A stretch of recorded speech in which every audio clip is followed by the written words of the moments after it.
అందరికీ నమస్కారం. ఈరోజు మనం చెప్పుకోబోయే కథ కలవారి కోడలు. కథలోకి వెళ్ళబోయే ముందు మీరు కనుక మన ఛానల్ని ఫస్ట్ టైం చూస్తున్నట్లయితే తప్పకుండా మన ఛానల్ని లైక్ చేయండి, షేర్ చేయండి, సబ్స్క్రైబ్ చేయండి, బెల్ ఐకాన్ క్లిక్ చేసి ఆల్ అనే బటన్ని ప్రెస్ చేయడం మర్చిపోకండి. కథని ఎక్కడ స్కిప్ చేయకుండా వినండి. మరి కథలోకి వెళ్ళిపోదామా? అది ఒక ధనవంతులు ఉండేటటువంటి చాలా పెద్ద బంగ్లా.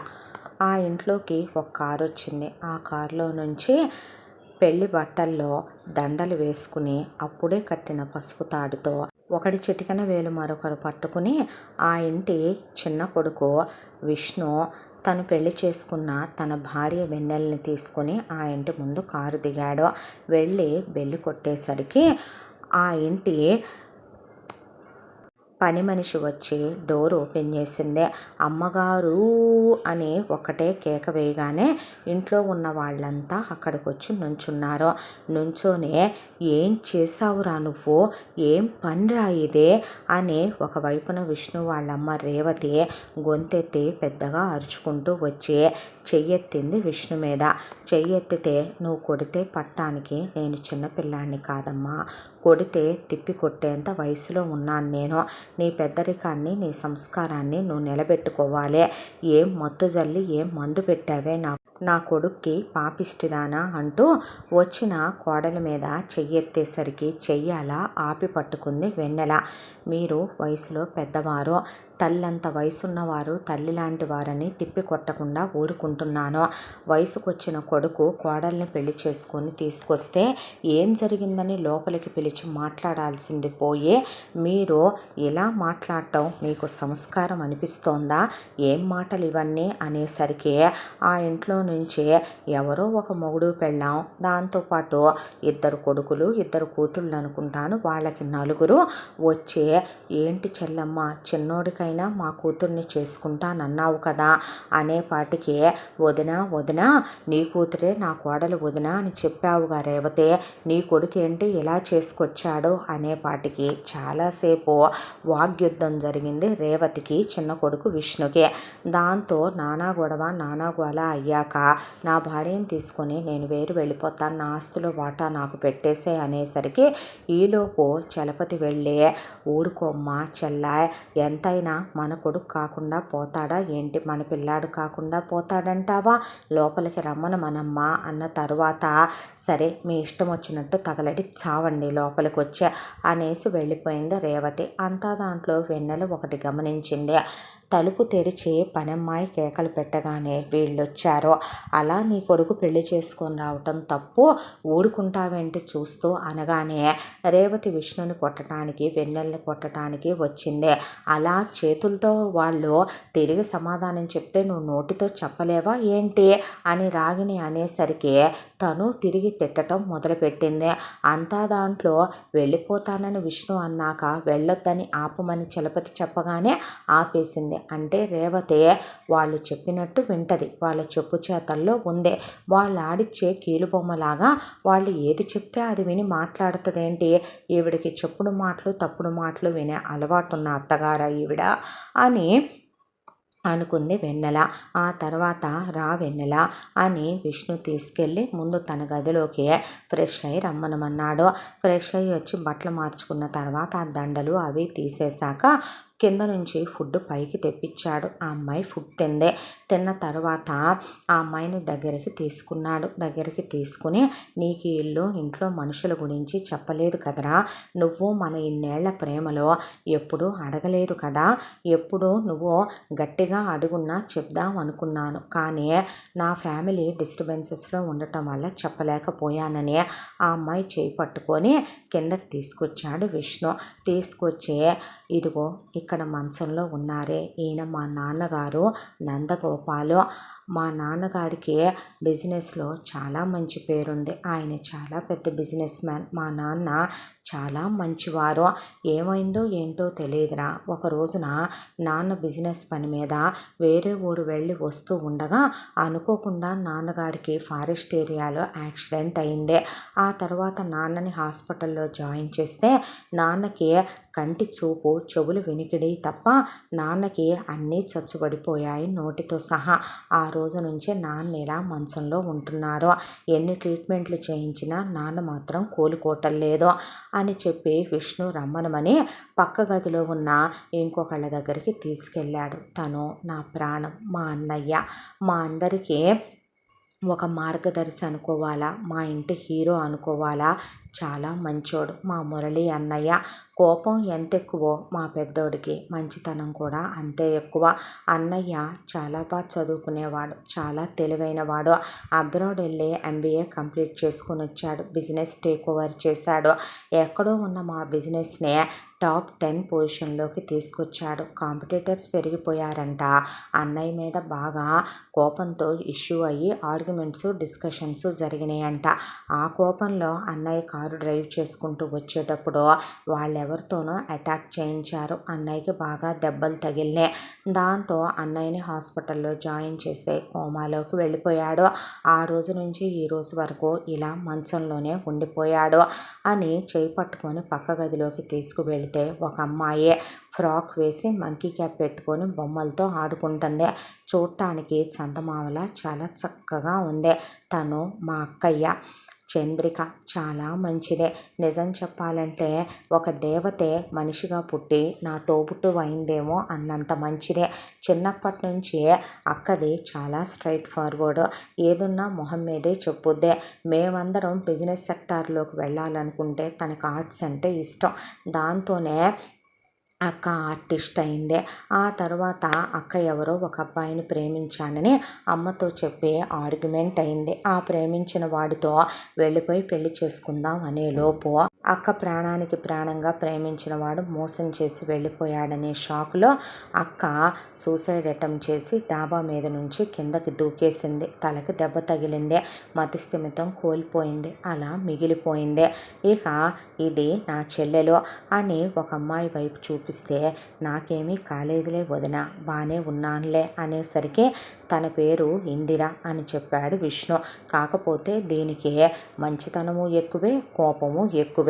చిన్నప్పటి నుంచి మేమన్నా దేనికైనా సర్దుకుపోతామేమో కానీ ఇది మాత్రం సర్దుకుపోదు. ఇక మా విషయాల దగ్గరికి వచ్చేపాటికి చిన్నప్పటి నుంచి పెద్దన్నయ్య, నేను, పెద్దక్క ముగ్గురం హాస్టల్లోనే ఉండేవాళ్ళం. దీనికి చిన్నప్పటి నుంచి ఆస్తమా ఉంది, హెల్త్ బాగోదు. దాంతోనే ఇది చిన్నప్పటి నుంచి ఇంట్లోనే ఉండి ఇక్కడే అమ్మతోనే పెరిగి చదువుకుందే. నాన్నగారు అలా అయిపోయిన దగ్గర నుంచే నాన్నగారు రోజు అమ్మతో సుఖంగా కాపురం చేసే మనిషి అలా మంచాన పడిపోయారనే, సంసార సుఖానికి అన్నిటికీ దూరం అయిపోయాననే దిగులు, కోపం అక్కసు అమ్మలో పెరిగిపోయినాయి. అమ్మ ఆ తర్వాత ఇలా తయారైపోయి ఇలా అరుపులు, కేకలు, గొడవలు, గోలలతో ఎప్పుడు ఏదో ఒక ఆర్గ్యుమెంటు, డిస్కషను ఉండాల్సిందే. ఇక ఇంట్లో నువ్వు ఇందాక చూసిన ఇద్దరు మా అమ్మ వాళ్ళ అన్నయ్య చలపతి అంటే మా మేనమామ, ఆవిడ ఆయన భార్య రాగిణి. వాళ్ళకి 2 కూతుళ్ళు, 2 కొడుకులు. ఆ 2 కూతుళ్ళు ఒకళ్ళని మా అన్నయ్యకి, ఒకళ్ళని నాకు అని వీళ్ళల్లో వీళ్ళు అనుకున్నారు. కానీ అన్నయ్యకి నాకు వాళ్ళ మీద ఆ ఫీలింగ్స్, ఆ ఉద్దేశాలు లేవు. ఇక వాళ్ళకున్న 2 కొడుకుల్ని ఒకళ్ళని అక్కయ్యకి, ఒకళ్ళని చెల్లెలకి అనుకున్నారు. కానీ ఇక అక్క పరిస్థితి అలా అయిపోయింది కదా. కాబట్టి ఇంకా ఆ పెళ్లి ఊసులైతే అలా ఆగిపోయినాయి. వాళ్ళ అమ్మాయిని నాకు ఇచ్చి చేద్దామని వాళ్ళు అనుకుంటున్నారని నాకు ఎప్పటి నుంచో తెలిసినా తన మీద నాకు ఆ ఫీలింగ్ లేదు. ఒకే ఇంట్లో ఒకే దగ్గర పెరిగాం మేము. నిజంగా చెప్పాలంటే మా అక్క, మా చెల్లి ఎలాగో అలా చూడగలిగాం తప్ప వాళ్ళతో బెడ్ షేర్ చేసుకునే కమిట్మెంట్స్ మేము ఇవ్వలేకపోయాం. ఎప్పుడు వాళ్ళతో సరసాలు, సరదాలు అలా ఉండే సిచ్యువేషన్స్లో మేము ఏ రోజు లేమో. మాకు అలా ఉండటం కూడా నచ్చదు. నిజం చెప్పాలంటే మావయ్యకి ఒక కొడుకున్నాడు, చిన్నోడు. వాడికి మా చెల్లెలకి పెళ్లి చేద్దామనేది మా మమ్మీ అనుకునే డ్రీము. మరి ఇంకా రేపు ఏం జరుగుద్దో దీని ఇష్టం, వాడిష్టం. ఇంత దానిలో నీకు చెప్పాల్సిన మరొక విషయం ఏంటంటే మా తాతగారి పేరు పరశురామయ్య, మా నానమ్మ పేరు యశోద. అదిగో ఫోటోలో ఉన్నారుగా మా తాతయ్య, నానమ్మ కూడాను. వాళ్ళిద్దరూ చాలా మంచివాళ్ళు. చాలా మంచివాళ్ళు అనేది చాలా చిన్న మాట. మా నాన్నగారికి ఒక అక్కయ్య ఉంది. ఆ అక్కయ్యకి వివాహం అయిపోయింది. మా మేనమామ చాలా మంచి ఆయన, బాగా డబ్బున్న ఆయనకి ఇచ్చి మా అత్తయ్యని పెళ్లి చేశారు మా నానమ్మ, తాతయ్య. అయితే వాళ్ళిద్దరూ వీళ్ళిద్దరికీ ఒక కొడుకున్నాడు. ఆ కొడుకు పేరు హేమంత్. వాడు నా ఏజ్ వాడే. అయితే అత్తయ్య మామయ్య ఒక రోజున కారులో ఎక్కడికో వెళ్ళి వస్తూ ఉండగా వీళ్ళకి యాక్సిడెంట్ అయి వీళ్ళు చనిపోయారు. అత్తయ్య మామయ్య. మా మేనత్త రోహిణి అక్కడికక్కడే చనిపోయింది. మామయ్య కూడా పోయాడు. హేమంత్ చిన్న చిన్న దెబ్బలతో తప్పించుకున్నాడు. ఆ తర్వాత మా నాన్నగారు హేమంత్ని మా ఇంటికి తీసుకొచ్చారు. మా అమ్మ ఏమీ హేమంత్ని మా నలుగురితో సమానంగా ఏమీ చూడలేదు. నిజం చెప్పాలంటే తన అన్నయ్య పిల్లలన్నా మా అమ్మకి ప్రేమ ఉంటుంది, కానీ వాడికి మాత్రం ప్రేమని పంచలేకపోయిందే. పాపం వాడు మాతో ఆడుకోవాలని కలవాలని చాలా తాపత్రయపడేవాడు. చాలా మంచోడు కూడాను. మేము వాడితో బాగుండేవాళ్ళం. మాకు వాడికి మంచి అటాచ్మెంట్సే ఉన్నాయి. మేము వాడితో కలిసిపోతున్నామని, మేమంతా కలిసి ఒక దగ్గరే ఉంటున్నామని, ఆడుకుంటున్నామని ముందు మా ముగ్గురిని వేరు చేసి మా అమ్మ హాస్టల్లో వేసేయించింది. ఆ తర్వాత చెల్లి హేమంత్ క్లోజ్గా ఉండి ఆడుకుంటున్నారని మా మామయ్య చెప్పాడని హేమంత్ని అబ్రాడ్ పంపించేసింది. మా అమ్మేమి రూపాయి మా డబ్బుల్లో నుంచి ఖర్చు పెట్టి పంపలేదురా. వాడికే వాళ్ళ నాన్న తరపు నుంచి కోట్ల రూపాయల ఆస్తులు, స్థలాలని, పొలాలని, బోల్డంత క్యాష్లని, వాళ్ళకి వేరే బిజినెస్లు ఉన్నాయి. అవన్నీ వాడికి కలిసి వచ్చినాయి. వాటిపైన వచ్చే ప్రాఫిట్స్తోనే మా అమ్మ హేమంత్ని అబ్రాడ్ పంపించేసింది. నేను చదువు అయిపోయింది కదా నాదే. వాడిది ఈ సంవత్సరంతో ఎడ్యుకేషన్ కంప్లీట్ అయిపోయి నెక్స్ట్ ఇయర్కి వాడు మరి ఏం డెసిషన్ తీసుకుంటాడో. వాడు వస్తే కానీ ఆ విషయం తెలియదు నాకు. ఇది నేను నీకు చెప్పండి, నీకు తెలియంది ఈ ఫ్యామిలీ గురించిన విశేషాలు. మా అమ్మ రేవతి, మా నాన్న నందగోపాలు, మాకు ఒక అన్నయ్య మురళి, నాకు ఒక అక్క చంద్రిక, నేను విష్ణు, ఇక నా చెల్లెలు ఇందిర, మా మేనత్త కొడుకు హేమంత్. నానమ్మ తాతయ్య చనిపోయారు. మా మేనమామ చలపతి, భార్య రాగిణి, వాళ్ళకిద్దరు కొడుకులు, ఇద్దరు కూతుళ్ళు. ఇది వీళ్ళ ఫ్యామిలీ. ఇంకా నేను నీకేం చెప్పాలి, ఉన్నదే చెప్పానన్నాక ఆ తర్వాత ఇవన్నీ వింటూ గమనిస్తూ వీళ్ళందరినీ చూస్తూ ఉంది వెన్నెల.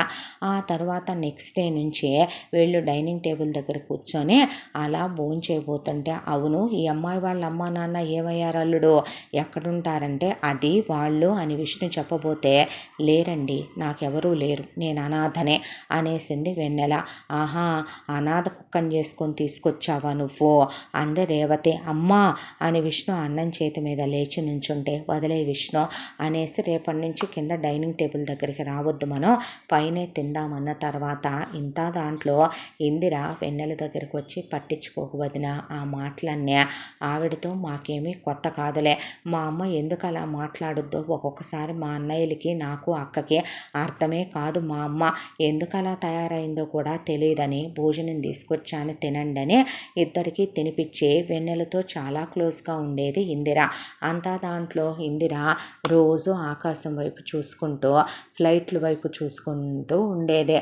ఇంత దాంట్లో ఒక రోజున వెన్నెల వెళ్ళి ఆకాశంలోకి చూసుకుంటే, వచ్చేస్తాడా పెళ్ళి కొడుకు అంటే, వదిన అనేసరికి, తెలుసులే ఇష్టపడుతున్నట్టున్నావుగా మీ బావ హేమంత్ని, ఎలా నీ గదిలో ఈ బుక్ దొరికిందిలే, నన్ను నావెల్ తీసుకోమన్నావు, దాని పక్కనే నీ డైరీ ఉంది, చదవటం తప్పని తెలుసు, కానీ చిన్న క్యూరియాసిటీతో చూశాను, ఏమనుకోకో అన్న తర్వాత, ఏముంది వదిన అనుకోవటానికి, చిన్నప్పుడు కలిసి ఆడుకున్నాం, ఆ తర్వాత బావ అబ్రాడ్కి వెళ్ళిపోయాడు, రోజు ఫోన్లో మాట్లాడుతున్నట్టున్నావుగా అని అడిగింది వెన్నెల.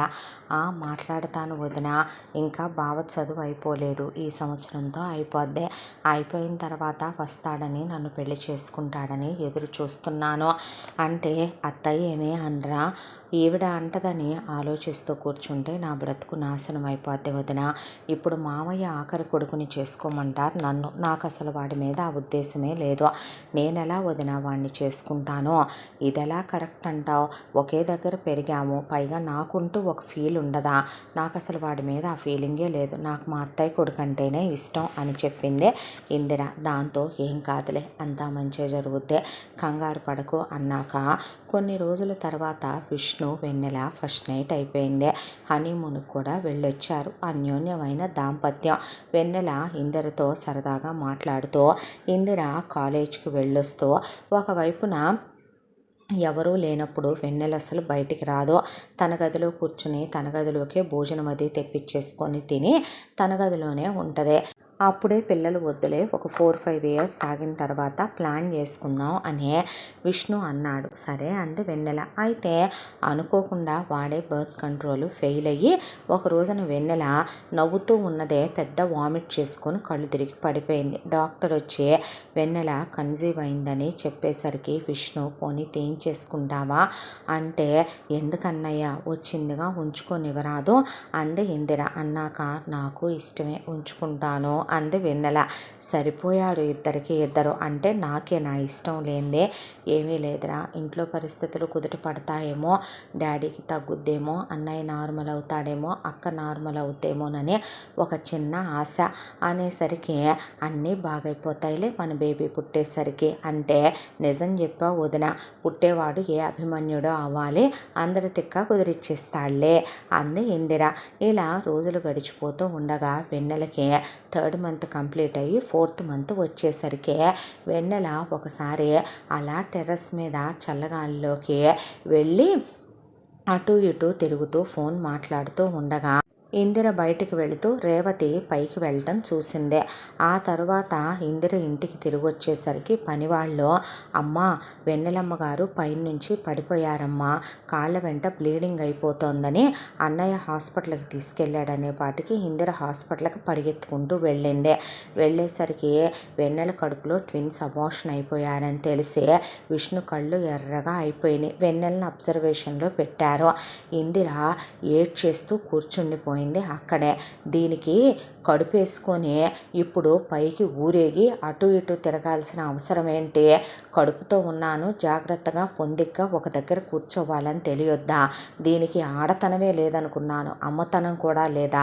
ఎక్కడి నుంచి తీసుకొచ్చావురా ఈ పనికి మాలిన దాన్ని? దీని కులమేంటో, దీని అమ్మ బాబులు ఎవరో, దీన్ని ఏం పెంపకాలు పెంచారో? నేలబారు బుద్ధులు, నేలబారు మనుషులు. డబ్బున్న వాడిని గ్యాలమేసి చేసుకున్నాను, వాడితో కులుకుతున్నాననుకుంటే సరిపోయిందా? వచ్చిన కడుపుని, కడుపులో పిల్లల్ని చూసుకోవటం చేతగానే ఇదేం ఆడదురా అనేపాటికి నోరు ముయ్యమ్మ. బిడ్డను పోగొట్టుకున్న దుఃఖంలో తను నేను వస్తే ఏం మాట్లాడుతున్నావు? 2 పిల్లలు పోయారని అన్నయ్య వదిన బాధపడుతుంటే ఏంటమ్మా నీ వాగుడు? అనేసరికి నువ్వు నోరుమై, అనేసరికి నువ్వే నోరుమై అనేసి ఇందిర లోపలికి వెళ్ళిపోయింది. ఆ తర్వాత వెన్నెల కన్నీళ్లు పెట్టుకుంటే విష్ణు దగ్గరికి తీసుకున్నాడు. ఆ తర్వాత విష్ణు ఆఫీస్కి వెళ్ళి రావటం, ఆఫీస్లో చాలా డిస్టర్బెన్సెస్ మధ్య విష్ణు నలిగిపోతూ, విష్ణు ఆఫీస్ వర్క్లో అంత యాక్టివ్ కాదు. మురళికి ఆఫీస్ వర్క్ ఇంట్రెస్ట్, కానీ విష్ణుకి వీటన్నిటి మీద ఉండదు. తనకి నేచర్ అన్నా ట్రావెలింగ్ అన్నా చాలా ఇష్టం. ఎప్పుడు పాపం వాటి గురించే ఆలోచిస్తాడు. అన్నయ్య ఉన్నన్నాళ్ళు లైఫ్ నిజంగానే విడిగా చదువుకునేటప్పుడు కాలేజ్ హాస్టల్లో, స్కూల్ హాస్టల్లో ఉన్న సెలవులప్పుడు అన్నయ్య, అక్క, తను, చెల్లి కలిసే ట్రావెలింగ్కి, ట్రిప్స్కి వెళ్తూ ఉండేవాళ్ళు. ఒక్కసారిగా అన్నయ్య అలా పడిపోవటం, అక్క అలా అయిపోవటం, తండ్రి అలా అయిపోవటం, చెల్లెలు చూస్తే ఇలా అమ్మకి చెల్లెలకి పడకుండా ఇంట్లో గొడవలు అవటం, ఒకవైపున తన పెళ్ళిని వీళ్ళు యాక్సెప్ట్ చేయకపోవటం, ఏంటో అంతా డిస్టర్బెన్స్ అయిపోయి ఆ బిజినెస్ వ్యవహారాలన్నీ తనకు అర్థం కాక ఏంటో ఎప్పుడు డిస్టర్బ్డ్గా ఉండేవాడు విష్ణు. ఇలా కాలచక్ర ప్రవాహంలో రోజులు గడిచిపోతూ 1 సంవత్సర కాలం గడిచిపోయింది. ఆ సంవత్సర కాలం తర్వాత ఒక రోజున ఇందిర చాలా సంతోషంగా ఉంటే, ఏంట్రా విశేషాలు అంది వెన్నెల. అన్న తర్వాత, వదిన ఇప్పుడు నువ్వు ఓకేనా అన్న తర్వాత, పోయిన పిల్లలు ఎటు రారు కదరా, డాక్టర్ టైం తీసుకోమందని చెప్పి అప్పుడే మీ అన్నయ్య నాకు కాపర్టీ వేయించేశాడు. ఇంకో 5 ఇయర్స్ వరకు పిల్లల్ని కనాలనుకోవట్లేదు. బాగానే ఉంది ఇప్పుడు నాకు ఒంట్లో, చెప్పు ఏమైంది అని అడిగితే, బాగా వస్తున్నాడు వదిన అంటే, అవునా అనేసరికి, అవును అన్నయ్య అంటే ఏంటమ్మా అన్నాడు విష్ణు. నువ్వు వెళ్ళవా? బావ బాంబేలో దిగుతాడంట, నువ్వు అక్కడికి వెళ్ళి బావని పిక్ చేసుకొని తీసుకురావా అన్నయ్య అని అడిగింది ఇందిర. అలాగేలే వెళతానులే, ఎప్పుడు వస్తున్నాడు వాడు అంటే, ఎల్లుండి వస్తాడంట, నువ్వు రేపు పొద్దున్నే వెళ్ళన్నయ్యా అంది ఇందిర. సరేలే అని చెప్పి, నీకు చాలా ఇష్టం అనుకుంటా కదూ హేమంత్ అంటే అని అడిగింది వెన్నెల. అవును చాలా ఇష్టం, వాడు నేను పేరుకి మేనత్త మేనమావ కొడుకులమే, కానీ అన్నదమ్ముల కన్నా మేమందరం ఎక్కువ క్లోజ్గానే ఉంటావురా అని చెప్పాడు. చెప్పిన తర్వాత, ఈ సంవత్సర కొంతకాలంగా వెన్నెల రోజు పొద్దున్నే బయటికి వెళ్ళటం, సాయంకాలం ఇంటికి రావటం. ఎక్కడికి వెళ్తున్నావని 2-3 సార్లు ఇందిర అడిగితే మనసు బాగోట్లేదని, గుడికి వెళ్తున్నానని, లైబ్రరీకి వెళ్తున్నానని చెప్పేది ఇందిరతో. 2-3 సార్లు విష్ణు కూడా అడిగాడు.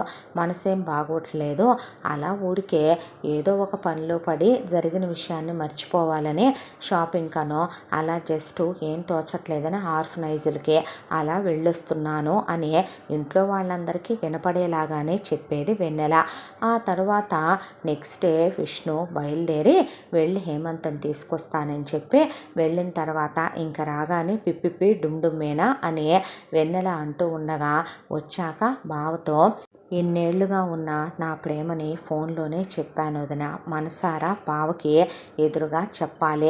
ఆ తర్వాత అన్నయ్య ఉన్నాడుగా, చాలా గ్రాండ్గా పెళ్లి చేసుకోవాలి వదిన అని ఇందిర మాట్లాడుతూ ఉండగానే ఎవరిని నువ్వు చేసుకునేది అని అడిగింది రేవతి. ఎవరిని చేసుకోవటం ఏంటి, హేమంత్ బావ వస్తున్నాడుగా. ఎందుకు వస్తున్నాడు వాడు అబ్రాడ్ నుంచి, ఎవరిని అడిగి వస్తున్నాడు, ఎవరి పర్మిషన్తో వస్తున్నాడు, ఎవరు రమ్మన్నారని వస్తున్నాడు అనేసరికి రేవతి ఎవరిని రమ్మన్నారని రావాలి, ఎవరు పిలుస్తారని రావాలి, తనకి ఇక్కడ నాన్న మేనమావే కదా, నువ్వేమీ కాకపోయినా తన మేనమావ ఇంటికి తను రావచ్చు కదా.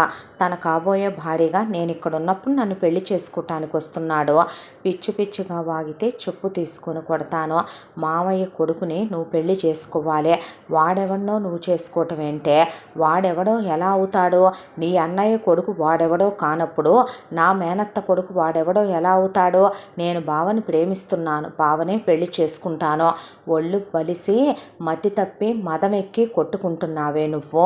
వాడిని అబ్రాడ్ పంపించేసిన తర్వాత కూడా నువ్వు ఇంకా వాడినే ఇష్టపడుతున్నాను, వాడినే పెళ్లి చేసుకుంటాను అంటే నీకోసమే ఎదురు చూస్తున్న బావేమవ్వాలి. వీడి మీద నాకు కల్లో కూడా లేదు వీడిని పెళ్లి చేసుకోవాలనే థాట్. వీడిని నేను పెళ్లి చేసుకోవటం ఏంటి, అసలు వీడి మీద నాకు ఆ ఫీలింగే లేదు అనేసరికి పిచ్చి పిచ్చిగా వాగితే చెంప పగిలిపోద్దంటే అదే చెంప నీకు ఉందనేసరికి కొడతావేంటే నన్ను, రానివే వాణ్ణే. ఎలా నీ మెళ్ళో తాళి కడతాడో, ఎలా నిన్ను పెళ్లి చేసుకుంటాడో అనాథ వెధవా నేను కనుక్కుంటానంటే ఎంతమందిని ఇలా చేస్తావు నువ్వు, ఎంతమందిని పొట్టన పెట్టుకుంటావు నువ్వు, ఎవరిని పొట్టన పెట్టుకున్నానే పనికి మాలిందానా అనే ఇందిరని లాగి చెంప మీద కొట్టింది రేవతి. దాంతో ఇందిర శివంగిలాగా మారిపోయి రేవతి జుట్టు పట్టుకొని పడేసి రేవతిని తుక్కుగా కొట్టేసరికి తిరగబడి రేవతి కూడా కొడుతూ అక్కడ ఒక రణరంగం అయిపోయి అమ్మా కూతుళ్ళిద్దరూ కొట్టుకుంటూ ఉండగా, నువ్వే చేసావు పాపిష్టిదానా, ఎన్ని పాపాలు చేశావో నువ్వు, లెక్కకి మిక్కుటమైన పాపాలు. నాకు తెలియదు అనుకుంటున్నావా వదిన, నేను ఇంట్లోనే ఉన్నాను వదిన, అన్నిటికీ ప్రత్యక్ష సాక్షిని నేను. ఆ రోజు నాన్న ఆఫీస్కి వెళ్ళేటప్పుడు ఈ ముదరష్టపదే దీనన్నని ఈ పనికి మాలిన ఎదవని తీసుకొచ్చి చలపతిగాడిని ఇంట్లో పెట్టి ఆఫీసులో పెట్టించింది ఇదే. ఆఫీసులో ఏదో వీడు డిస్టర్బెన్స్ క్రియేట్ చేశాడని నాన్న కొట్టారని నా సంగతి బాగా తెలియదు, నా పుట్టింటి వాళ్ళ మీద చేయి చేసుకున్నావంటే నిన్నేం చేస్తానో నాకే తెలియదందే. నాన్నకి యాక్సిడెంట్ అయ్యి అలా అన్నీ చచ్చుబడి పడిపోయాడు. ఆ తర్వాత పెద్దన్నయ్య ఫారెన్ నుంచి తిరిగి వచ్చి బిజినెస్ టేక్ ఓవర్ చేసుకున్నాడు. బిజినెస్లో ఏవో లొసుగులున్నాయని అన్నయ్య తిట్టాడు, మావయ్యనే తిట్టాడనే దాంతో మావయ్య కొడుకుల్ని కొట్టబోయాడనే దాంతో నువ్వు నా పుట్టింటి వాళ్ళనే అంటావా, నా కళ్ళ ముందు పెద్దోడా, నా గురించి నీకు బాగా తెలియదని అన్నయ్యనందే. ఆ రోజే అన్నయ్యకే అలా ఇన్సిడెంట్ జరిగింది. అన్నయ్య కోమాలోకి వెళ్ళిపోయి వచ్చి అలా పడుకోబెట్టారు. పెద్దక్క ప్రేమించానంది ఒక అతన్ని, వాడు మోసం చేశాడు అని అంటున్నారు ప్రపంచం అంతా. ఈవిడ ఎంత వాదించిందో తెలుసా పెద్దక్కతో, నువ్వు ప్రేమించిన వాడు అనామకుడు అంది, మన కులం కాదంది, మన స్టేటస్ కాదంది, మన రేంజ్ కాదంది, వాళ్ళని నువ్వు చేసుకోవటం ఏంటందే. నానా గొడవ, నానా రచ్చ, నానా రభస చేసిన తర్వాత అక్క దిగులు పెట్టేసుకుంది. ఇంట్లో నుంచి వెళ్ళిపోయి అతన్ని పెళ్లి చేసుకుందామంటే వాడెక్కడికో వెళ్ళిపోయి చచ్చాడంట. ఆ దెబ్బతోనే అక్క వచ్చి డిప్రెషన్లోకి వెళ్ళిపోయి సూసైడ్ అటెంప్ట్ చేసి కేవలం దీనివల్లే అలా పిచ్చిదైపోయి ఒక మూలన పడి ఏడుస్తుంది. ఇక అన్నయ్య బ్రతుకు తగలెట్టేద్దాం అనుకుందే. నిన్ను చేసుకున్నాడని ఇష్టం లేని నువ్వు కోడలు అయ్యావని నిన్ను రోజు సాధించిపోస్తూనే ఉందే. నీ కడుపు పోవటానికి కూడా ఇదే కారణమై ఉంటుంది. ఎందుకో తెలుసా, ఆ రోజు నువ్వు డాబా మీద మీద ఫోన్ మాట్లాడుతున్నప్పుడు ఇదే పైకి వచ్చిందే, ఇదే నిన్ను డాబా మీద నుంచి తోసేస్తే నువ్వు పడిపోయి ఉంటావు, అప్పుడే ట్విన్స్ పోయి ఉంటారు. ఇప్పుడు బావని కూడా ఏదో చేద్దామని నన్ను కూడా పిచ్చిదాన్ని చేసి కూర్చోబెడదాం అనుకుంటుంది. ఇది బతకూడదు, ఇది పోతేనే మా జీవితాలు ప్రశాంత పడతాయని ఆ పక్కనే ఉన్న కత్తి తీసుకునే పాటికి నేను చేయటం ఏంటే పాపిష్టిదానా, నీకు పోయే కాలం రాను, నేనేం చేశానే, నేను చేశానంటానికి నీ దగ్గర సాక్ష్యం ఉందంటే ఏం వాగుతున్నావే నువ్వు అని రేవతి అనేసరికి ఇందిరా ఆగు ఆగు అనేసరికి లేదు వదిన, ఇది బతకూడదు, దీనికి బతికే అర్హత లేదు, ఇది బతికుంటే ఇంకా చాలా వినాశనాలు జరుగుతాయి. ఇవన్నీ చేసింది మీ అమ్మ కాదు, మీ అమ్మ అరిచే కుక్కే కానీ కరిచే కుక్క కాదు, ఇవన్నీ చేసింది మీ మేనమామ, మీ అమ్మ అన్నయ్య, వదిన, వాళ్ళ కొడుకులు, కూతుళ్ళు. నీకు వీటి గురించి ఏమీ తెలీదు, నువ్వు కాసేపు ప్రశాంతంగా ఉండు, మీ అమ్మ బుద్ధి లేని తనంతో చేసింది ఇవన్నీ కూడాను అని ఒకవైపున పెద్దగా అరిచేపాటికి వెన్నెల ఇందిర అలా షాక్ అయి నిలబడిపోతే ఏం వాగుతున్నావు నువ్వు, మా అన్నయ్య చేయటం ఏంటి, మా వదిన చేయటం ఏంటి, మా అన్నయ్య పిల్లలు చేయటం ఏంటి, వాళ్ళు ఎలాంటి వాళ్ళు నీకు తెలుసా, నీకు తెలుసా అని అడిగింది వెన్నెల. నాకెందుకు తెలియదే నా పుట్టింటి వాళ్ళ గురించి, ఏమి తెలిసే నీ పుట్టింటి వాళ్ళ గురించి, నీకు పొసవా ఏంటే నీకు తెలిసింది, మృగమా, నీ వల్లే నీ బతుకు నీ అత్తింటి వాళ్ళు నాశనం అయిపోయారే పనికి మాలిందానా, ఆ విషయం తెలుసా నీకు అని అడిగింది వెన్నెల. ఏం జరిగింది వదిన అని ఇందిర అడిగేసరికి మీ అమ్మ చేసిన వెధవ పనుల వల్ల ఏం జరగలేదు అని అడుగు వెన్నెల. ఈ కుటుంబం ఏమి నష్టపోలేదో అడుగు, అప్పుడు చెప్తుందేమో మీ అమ్మ. బుద్ధి లేనితనంతో అమాయకత్వం అనుకోవాలా, చేతగానితనం అనుకోవాలా, మొండితనం పెంకితనం అనుకోవాలా, ఏం సాధించింది మీ అమ్మ, ఏం సాధించగలిగింది మీ అమ్మ, తన పసుపు కుంకాలు ఉన్నాయో లేవో తెలుసుకోలేని స్థితిలో కొట్టుమిట్టాడుతూ దేవుడు లాంటి భర్తని మంచాన్ని చేర్చుకోవటానికి ప్రత్యక్షంగా కాకపోయినా పరోక్షంగా మీ అమ్మే కారణం. దేవతల్లాంటి మీ నానమ్మ తాతయ్యలు పోవడానికి మీ అమ్మే కారణం. చెప్పానుగా వదిన, అన్నిటికీ ఈ పనికి మాలిందే కారణమని. నీకో విషయం తెలుసా, చిన్నప్పుడు నానమ్మ తాతయ్య ఇక్కడికి వచ్చినప్పుడు నానమ్మ దగ్గర 7 వారాల నగలుంటే ఇది కావాలి అని అడిగింది. నానమ్మ పెళ్లిలో నీకు నగలు పెట్టాం కదా, ఆ నగల్ని నేను నా మనవరాళ్ళకి నా మనవళ్ళ భార్యలకి ఇద్దాం అనుకుంటున్నానంటే నేనుండగా వాళ్ళకి ఇవ్వటం ఏంటి నువ్వు అని నానమ్మతో గొడవ పెట్టుకుందే. ఆ తర్వాత వాగ్యుద్ధం జరిగింది వీళ్ళిద్దరి మధ్య. నీ అంతు తేలుస్తాను అందే. ఆ తర్వాత ఉన్నట్టుండి నానమ్మ తాతయ్య ఇద్దరూ పరలోకానికి చేరుకున్నారు. ఇదే ఏదో చేసి ఉంటుందనే అనుమానం నాకు ఉంది. నీకు తెలిసిందా వదిన అంది ఇందిర. చచ్చా, మీ అమ్మ అరిచే కుక్కే కానీ కరిచే కుక్క కాదని ఇందాక నేను అదే నీకు చెప్పింది.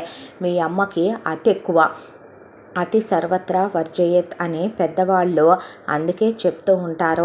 అసలు జరిగిన కథ చెప్తాను విను. ఈ సంవత్సర కాలంగా కూడా నేను బిడ్డల్ని పోగొట్టుకున్న తర్వాత ప్రతిరోజు బయటికి వెళ్ళి లైబ్రరీలు, గుళ్ళు, గోపురాలు పట్టుకొని తిరుగుతున్నానని, మొక్కులు మొక్కుకొని దేవాలయాల చుట్టూ తిరుగుతున్నానని నీకు మీ అన్నయ్యకి నేను చెప్పింది అబద్ధం. అసలు ఇంట్లో ఏం జరుగుతుందో, ఈ ఇంట్లో ఒక్కొక్కళ్ళు పుట్టుపూర్వత్రాలు ఏంటో, అసలు ఇంట్లో వాళ్ళు ఎందుకు అలా ఒకళ్ళ తర్వాత ఒకళ్ళు అయిపోయారో కనుక్కుంటూ వెళ్ళాను నేను.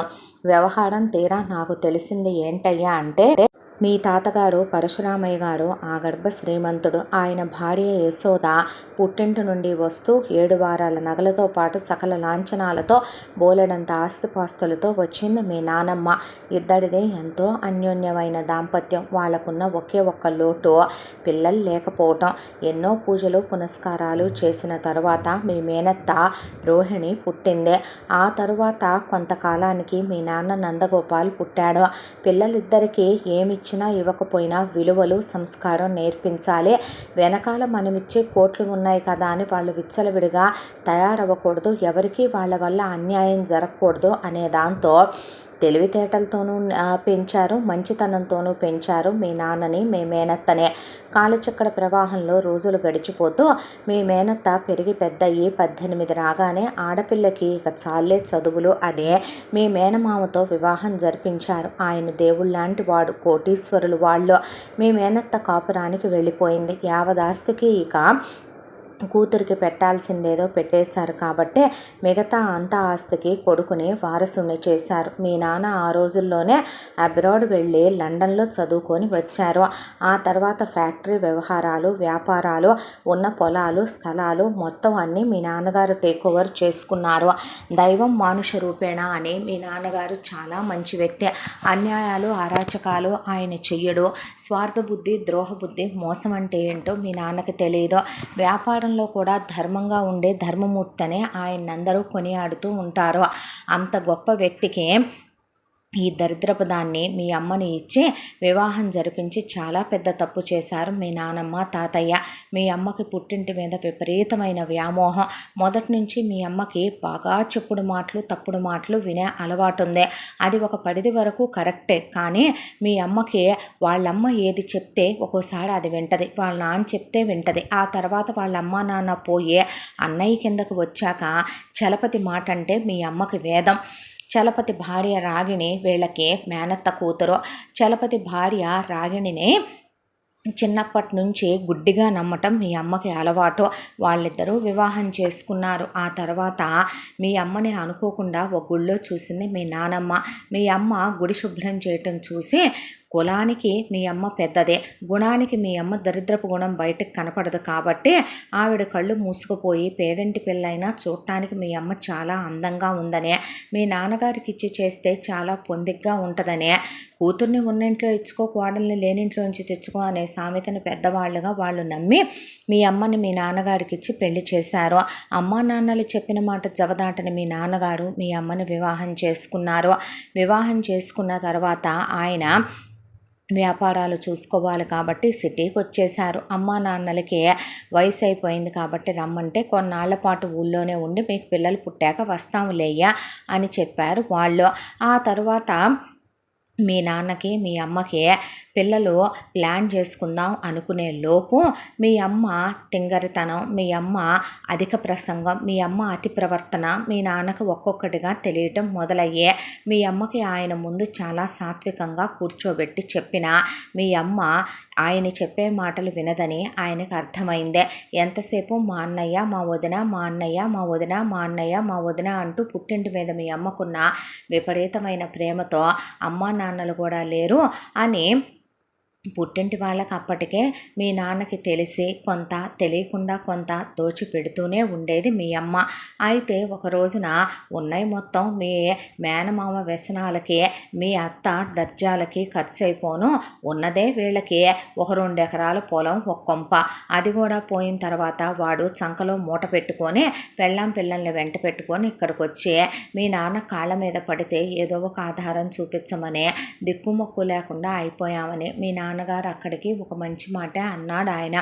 ఒక 5 ఎకరాల పొలం కొనిస్తాను, వ్యసనాలు మానేసే, ఒక ఇల్లు కొనిస్తాను, ఆ ఇంట్లో ఉండు, ఆ 5 ఎకరాల పొలాన్ని వ్యవసాయం చేసుకో, నీ భార్యకి 4 పాడి గేదెలు కొనిస్తాను, ఒక మిషన్ కొనిస్తాను, నువ్వు నీ భార్య ఇద్దరూ చదువుకున్న వాళ్ళే కాబట్టి ట్యూషన్ చెప్పుకోండి, మిషన్ కుట్టుకోండి, పాడి చేసుకోండి, పొలం సొంతానికి వేసుకోండి, నీకు పిల్లలు కలిగితే ఆ పిల్లల చదువుల బాధ్యత నేను చూసుకుంటాను అని చెప్పి ఇదే అమలు పరుద్దామని మీ నాన్నగారు అనుకునేలోపు చెల్లాయి మేము నీ దగ్గరే ఉంటామమ్మా, నీతోనే ఉంటాం, నీకు అండా దండగా ఉంటాము అని ఎప్పుడైతే చలపతి రాగిణి మీ అమ్మ చేతులు పట్టుకున్నారో మీ అమ్మ ఏడ్చి ఎక్కిళ్ళు పెట్టి చచ్చిపోతానని మీ నాన్నని బెదిరించి ఉరిపోసుకుంటానని మా అన్నయ్యని మా వదిన్ని ఇక్కడే ఉంచుకుందాము అని ఒక గదిలో పడుంటారులేమనమని మా వదిన నాకు సాయంగా ఉంటుంది, ఇంత పెద్ద ఇంట్లో నేను ఒక్కదాన్ని పని వాళ్ళని చూసుకోలేకపోతున్నాను, మా అన్నయ్య నీతో పాటు వస్తాడులే, నీ చేతి కింద ఉంటాడు, జీతం పర్నే ఇద్దాంలే మా అన్నయ్యకి వదినకి, నాకు నీకు కూడా తోడుగా ఉంటారు అని వాదిచ్చి ఏడిసి గొడవ చేసి మొత్తానికి ఆయన్ని ఒప్పించి అన్నని వదిన్ని ఇంట్లో మకాం పెట్టించుకుంది. ఆ తర్వాత మీ మామయ్యకి మీ అత్తకి భూమినే కొలిచిన ఆశ సరిపోదు, దాంతో స్వార్థం పెరిగిపోయింది. మీ నాన్న ఆఫీస్ వ్యవహారాల్లో చురుగ్గా ఉండటం, కోట్ల రూపాయలు మీకు ఆస్తుల మీద వచ్చి పడటం చూడలేకపోయాడు మీ మామయ్య. మీ నాన్న కుర్చీ కావాలనిపించింది, ఆధిపత్యం కావాలనిపించింది. మీ నాన్నకి అందరూ దండాలు పెట్టడం, గౌరవించటం, ఆయనకి మర్యాద ఇవ్వటం, పెద్ద పెద్ద వాళ్ళు మీ నాన్నతో పరిచయాలు చేసుకోవటం, మీ నాన్న చాలా పెద్ద పెద్ద వాళ్ళతో సన్నిహితంగా దూరంగా ఉండటం ఇవన్నీ చూసి అవన్నీ తనకి కావాలనిపించింది. సొసైటీలో తనకి ఒక పేరు, పరువు, ప్రతిష్ట అన్నీ కావాలనిపించింది. దానికోసం ఏం చేయటానికైనా సిద్ధం అనుకున్నాడు మీ మామయ్య. దాంతోపాటు మీ అత్త రాగిణికి మీ అమ్మ నగల మీద, మీ అమ్మ దర్జా జీవితం మీద కన్ను పడిందే. కూటికి లేని వాళ్ళు మీ అమ్మ కంటే సిరి కలిసి వచ్చింది. మీ అమ్మకు బోలెడన్ని నగలు పెళ్లిలో మీ నానమ్మ తాతయ్య వాళ్ళు పెట్టారు. పెళ్ళయ్యాక ఇష్టం వచ్చినట్టు మీ అమ్మ పట్టు చీరలో నగలు కొనుక్కున్న ఆడవాళ్ళకి ఇవన్నీ సహజమే కదా అని మీ నాన్న అంతా సంపాదించేది ఎవరి కోసమని ఆయన మీ అమ్మని ఏమీ అనేవారు కాదు. మీ అమ్మ అలా రకానికి పట్టు చీర కట్టుకోవడం, నగలు వేసుకోవటం, మీ అమ్మ ఒకవైపున రకరకాల వెండి పళ్ళాల్లో, బంగారు పళ్ళాల్లో తినటం, మీ అమ్మ పెద్ద పెద్ద దర్బార్ కుర్చీల్లో, ఏసీ గదుల్లో, పట్టు పరుపుల మీద, పడక మంచాల మీద ఉండటం, మీ నాన్న మీ అమ్మని ఏమీ అనకపోవటం, ఇద్దరూ కలిసి ఆ రోజుల్లో ఫారెన్ ట్రిప్పులకి వెళ్ళి రావటం, మీ అమ్మ లైఫ్ స్టైలే మారిపోవటం, ఇవన్నీ చూసే పని వాళ్ళందరూ మీ అమ్మ ముందు చేతులు కట్టుకొని ఉంటే తను కూడా ఒక పని చేసే వాళ్ళల్లో ఒక దానిలాగా బ్రతకటం మీ మేనత్తకి మీ అమ్మ ఎంత స్థానం ఇచ్చినా నచ్చలేదు. దాంతో మీ అమ్మ స్థానంలోకి మీ మామయ్య భార్య, మీ నాన్న స్థానంలోకి మీ మామయ్య వెళ్ళాలనుకున్నారు. ఈలోపు వీళ్ళకి వాళ్ళకి పిల్లలు పుట్టడం మొదలయ్యారు. మీ అమ్మా నాన్నలకి వరుసగా మీ నలుగురు, మీ అన్నయ్య మురళి, మీ అక్క చంద్రిక, మీ రెండో అన్నయ్య విష్ణు, ఆ తర్వాత నువ్వు పుట్టుకొచ్చినట్టే చలపతికి మీ అన్నయ్య వయసుకి, మీ రెండో అన్నయ్య వయసుకి ఈక్వల్గా ఉన్న ఇద్దరు కూతుళ్ళు, మీ అక్కకి నీకు ఈక్వల్ వయసుల్లో ఉండే ఇద్దరు కొడుకుల్ని కన్నారు వాళ్ళు కూడా. ఈలోపు మీ మేనత్త రోహిణికి ఇన్ని సంవత్సరాలుగా పిల్లలు లేరు. విష్ణు వయసున్న హేమంత్ కరెక్ట్గా విష్ణుతో పాటే మీ మేనత్త గర్భవతి అయ్యి ఆవిడకి కొడుకు పుట్టాడు. ఆ తర్వాత మీ నాన్నగారికి అక్కన్న, బావగారన్న ఎంతో గౌరవం, ప్రేమ, అభిమానాలు. ఇలా ఉండగా మీ అమ్మకి ఉన్నయి లేనియి నూరిపోస్తూ మీ నాన్న మీద చాడీలు చెప్తూ, మీ మేనత్త మీద, మీ నానమ్మ తాతయ్యల మీద చాడీలు చెప్తూ మీ అమ్మని పూర్తిగా విషపూరితంగా తయారు చేసేశారు చలపతి, రాగిణి. మీ అమ్మకి చెప్పుడు మాటలు, తప్పుడు మాటలు వినే అలవాటు ఉంది కాబట్టి పూర్తిగా వాళ్ళ మాటలకి మీ అమ్మ బానిసైపోయే, వాళ్ళు కూర్చోమంటే కూర్చొని, నుంచోమంటే నుంచునే స్థాయికి మీ అమ్మ మైండ్ దిగజారిపోయింది. అదే తరుణంలో చలపతికి ఆస్తి వ్యవహారాల్లోకి మెల్లగా చెయ్యి వెళ్ళటం, కన్ను వెళ్ళటం మొదలయ్యి తమకి పిల్లలు పుట్టారు కాబట్టి అందనంత వెనకేసుకోవాలని, తన పెళ్ళానికి అష్టైశ్వర్యాలు అనుభవించే అర్హత ఉంది, హక్కు ఉంది అనే దాంతో ఆఫీసు వ్యవహారాల్లో నుంచి చలపతి డబ్బులు తీయటం మొదలుపెట్టాడు. ఆ డబ్బులు తీయటం చలపతి మొదలుపెట్టి కొంతకాలం కొంత డబ్బు వెనకేసుకొచ్చాడు. ఈలోపు మీ నానమ్మ తాతయ్యలు పల్లెటూరు నుంచి సిటీకి వచ్చారు.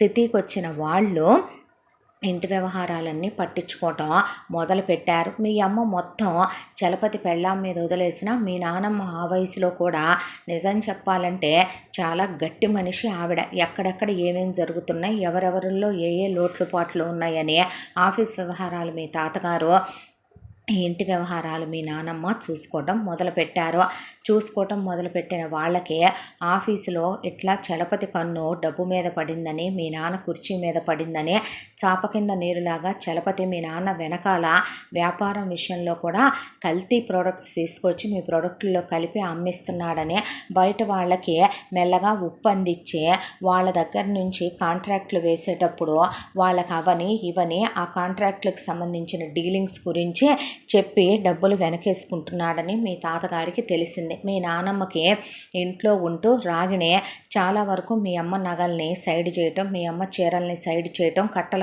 డబ్బుల్ని సొంత పెత్తనం కింద కాజేసుకొని వెళ్ళి గదిలో బీరువాల్లో నింపుకోవటం ఆవిడ గమనించేసింది. దాంతో మీ తాతయ్య, నానమ్మ వెళ్ళగొడితే చలపతి పెళ్ళాన్ని మీ అమ్మ ఎక్కడ బాధపడుద్దో అనే దాంతో మళ్ళీ నా పుట్టింటి వాళ్ళనే హైలైట్ చేశారు అని అనుకుంటుందేమో అనే దాంతో మీ మేనత్త రోహిణిని పిలిపించి జరిగిన విషయం అంతా చెప్పేసరికి మీ మేనత్తకి చాలా కోపం ఎక్కువ.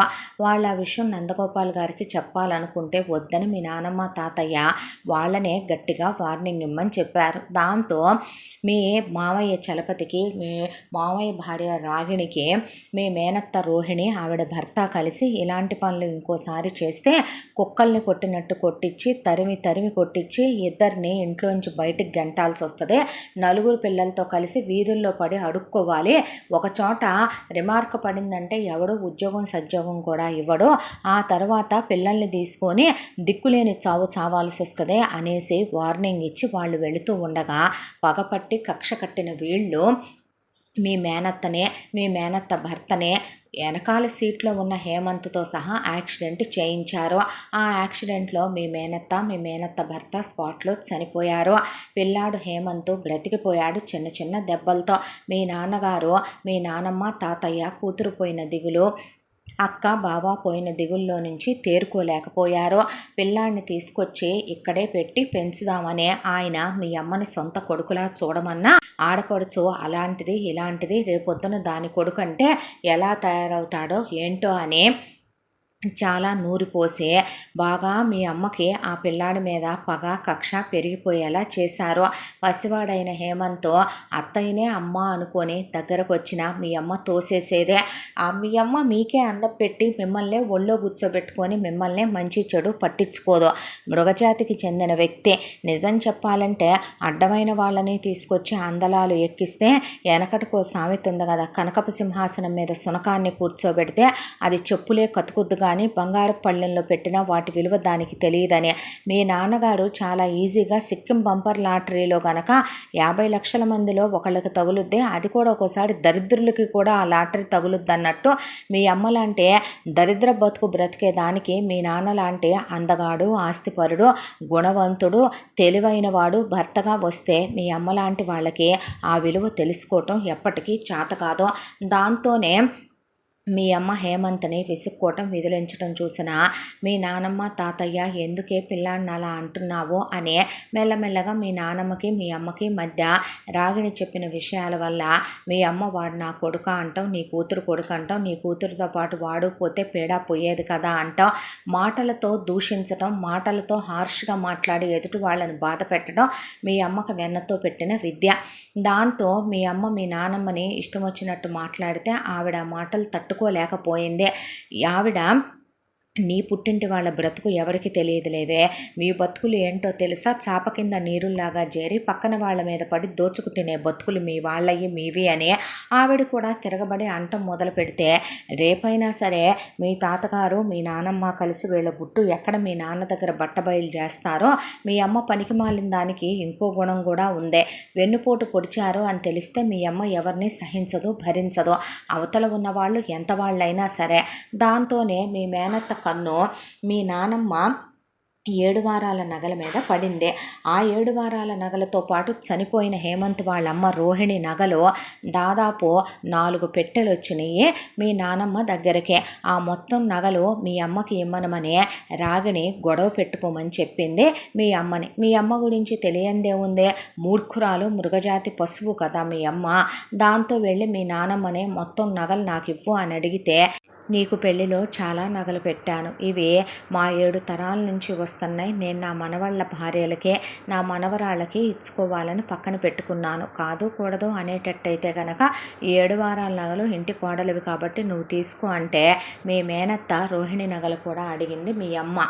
అవి నీకెందుకు ఇస్తాను, నీకెలా ఇస్తాను, రేపు హేమంత్కి వాడు పెద్ద అయ్యాకైనా భార్య వస్తుంది, వాడి భార్యకి వాడి తల్లి జ్ఞాపకంగా ఆ నగలు అప్పచెప్పాలి కానీ నీకెలా ఇస్తానని మీ నానమ్మ అనేసరికి అక్కడ మీ అమ్మకి మీ నాన్నమ్మకి వాగ్యుద్ధం పెరిగిపోయి మీ అమ్మ తాటాకు చప్పుళ్ళ కుక్కవాగుళ్ళు అలవాటే కాబట్టి నీ అంతు చూస్తాను అది ఇది అనేపాటికి నోరు ముయ్యమని మీ తాతయ్య అనేపాటికి నువ్వేం పెద్ద మనిషివయ్యా, కూతురు కొడుకుని తీసుకొచ్చి కొడుకు మీద కొడుకు పెళ్ళాం మీద వదిలేసావని ఆయనతో కూడా పోట్లాడి గొడవ పెట్టుకుంది.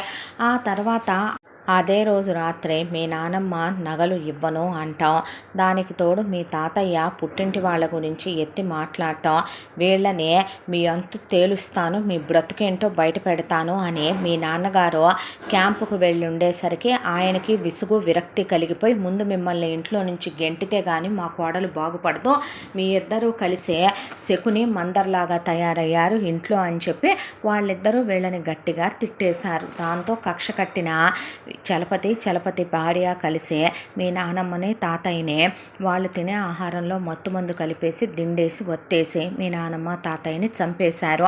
హేమంత్ను కూడా చంపాలనుకున్నారు. కాకపోతే కరెక్ట్గా అదే టైంకి నందగోపాల్ గారు వచ్చి వాళ్ళ అమ్మా నాన్నలకి అంత్యక్రియలు జరిగిన తరువాత ఆయన ఆఫీస్ వ్యవహారాలన్నీ అకౌంట్ బుక్స్ అన్నీ చూడటం మొదలు పెడితే చలపతి కొన్ని కోట్లల్లో డబ్బులు తీసేశాడనే విషయం మీ నాన్నకి తెలిసింది. దాంతో అక్కడి నుంచి చలపతిని కుక్కని కొట్టినట్టు కొట్టుకుంటూ తీసుకొచ్చి ఇంట్లో ఉన్న చలపతి పెళ్ళాం పిల్లలతో సహా బయటికి గెంటి పడైపోతే మీ అమ్మ నా పుట్టింటి వాళ్ళంటే మీ అమ్మ నాన్న కలుసు నీ కలుసు దేవుళ్ళలాంటి మా అన్నయ్య మీద నువ్వు నిందేస్తున్నావు, వాడేందుకు డబ్బులు తీస్తాడు, దేవత లాంటి మా వదిన్ని నువ్వు ఇవాళ బయటికి వెళ్ళగొట్టి వాళ్ళని ఎలా బతుకుతారో చూద్దామనుకుంటున్నావు, కావాలనే వాళ్ళ పిల్లల్ని అనాథల్ని చేద్దామనుకుంటున్నావు అని మీ అమ్మ నా అన్నయ్య వాళ్ళు ఎలా వెళ్తారు, ఎక్కడికి వెళ్తారు, వాళ్ళని పంపిస్తే నేను ఉండను, నీతో నేను కాపురం చేయను, నీ నలుగురు పిల్లలతో సహా వెళ్ళి ఏ బావిలోనో దూకుతాను అనేసరికి ప్రాణం విసుగ్గా ఉండి చిరాగ్గా ఉన్న ఆయన మీ అమ్మని చెంప చెళ్ళు అనిపించి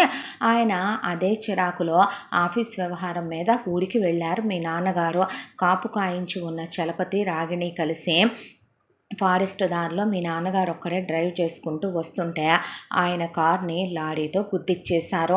ఆయన చనిపోయారని వీళ్ళు అనుకున్నారు. కాకపోతే ఆయన్ని ఒక మహానుభావుడు ఎవరో ఒక ఆయన చూసి హాస్పిటల్లో అడ్మిట్ చేశాడు. హాస్పిటల్లో అడ్మిట్ చేస్తే ఆయన ప్రాణాలతో ఉన్నాడు. కాకపోతే ఆయనకి యాక్సిడెంట్ అయిన చాలాసేపటికి ఆయన్ని కనుక్కొని తీసుకెళ్ళి హాస్పిటల్లో చేర్చేపాటికి ఆయనకి నరాలన్నీ చచ్చుబడిపోయినాయి. మీ నాన్నగారికి నిజానికి ట్రీట్మెంట్ చేయించితే కనుక ఒక్క 1 ఇయర్లోనే ఆయన నార్మల్ మనిషి అయిపోతారు. కానీ చలపతి రాగిణి కలిసి ఆయన ఫారెన్ డాక్టర్లకు చూపించామని ట్రీట్మెంట్ లేదని, ఆయనకి ఏం చేయించినా నయం అవ్వదని తీసుకొచ్చి ఆయన్నే అలా మంచంలో పడేసి ఉంచారు. ఇంత దాంట్లో మీ అమ్మకి సంసారం ధ్యాస చాలా ఎక్కువ. మీ నాన్నతో రోజుకి 2-3 సార్లు కలవంది మీ అమ్మ ఉండలేదు.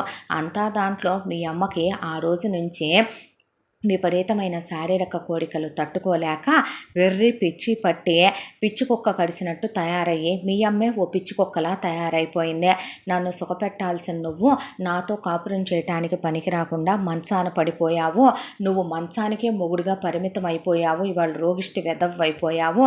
దేనికి పనికొస్తావు నువ్వు, నాకు సుఖాలతో దహించుకుపోతున్నాను నేనని మీ అమ్మ మీ నాన్నతో ఏ కలలైతే కందో, ఎలాగైతే రోజు మీ నాన్నతో మీ అమ్మ సుఖపడాలనుకుందో డైరీ రాసుకుంటూ పుస్తకాలు రాసుకుంటూ వాటితో కాపురాలు చేసుకుంటూ మీ అమ్మ మీ నాన్న ఇలా అయిపోయాడనే ఫ్రస్ట్రేషను దిగుల్లో ఇక తనకు నచ్చిన చీరలు కట్టుకోవటం, తనకు నచ్చిన నగలు వేసుకోవటం, ముస్తాబు అయిపోవటం, తన ఫస్ట్ నైట్ రోజులు గుర్తు తెచ్చుకోవటం, మిమ్మల్ని గాలికి వదిలేయటం, ఆ తర్వాత మీకు మెల్లగా మీ అమ్మ గమనించకపోయినా మీ బావంటే ఇష్టమని చలపతి రాగిణి గమనించారు. మీరు హేమంత్తో ఆడుకోవటం, హేమంత్ని దగ్గరికి తీసుకోవటం గమనించే ముందు హేమంత్ని దూరం చేసేసేయాలి అనుకున్నారు. అయితే మురళి, చంద్రిక, విష్ణు హేమంత్ లేకపోతే ఉండేలా లేరు. మీ అమ్మకి ఎటు పిల్లలన్నా కూడా మీ నాన్న మంచాన పడ్డాక లేకుండా పోయిందే. మీ అమ్మకు నగలు పిచ్చి, చీరలు పిచ్చి పట్టేసిందే. బిజినెస్ వ్యవహారాలన్నీ చలపతి టేక్ ఓవర్ చేసుకుంటే ఇంటి వ్యవహారాలు రాగిణి టేక్ ఓవర్ చేసేసుకుంది. దాంతో హేమంత్ని ఇక్కడ ఉంచొద్దని, హేమంత్ని ఫారెన్ పంపించేద్దామని, అయితే నీ పెద్ద పిల్లలు తెలిస్తే ముగ్గురు ఊరుకోరని, నీ చిన్న కూతురు రోగిష్టిది కాబట్టి దాన్ని ఇక్కడే ఉంచేద్దాం, మిగతా ముగ్గురిని పెద్ద ఖరీదైన హాస్టళ్లలో చేర్చేద్దాము, క్రమశిక్షణగా పెరుగుతారు, లేదంటే గనక వాళ్ళ మేనత్తల వాళ్ళ నాన్నల నానమ్మ తాతయ్యలా పెరుగుతారు, నీ ఇష్టం, నీకే ఎదురవుతారని మీ అమ్మకి ఉన్నయి లేనియి నూరిపోస్తే నీ ఇష్టం అన్నయ్య అనేసింది మీ అమ్మ.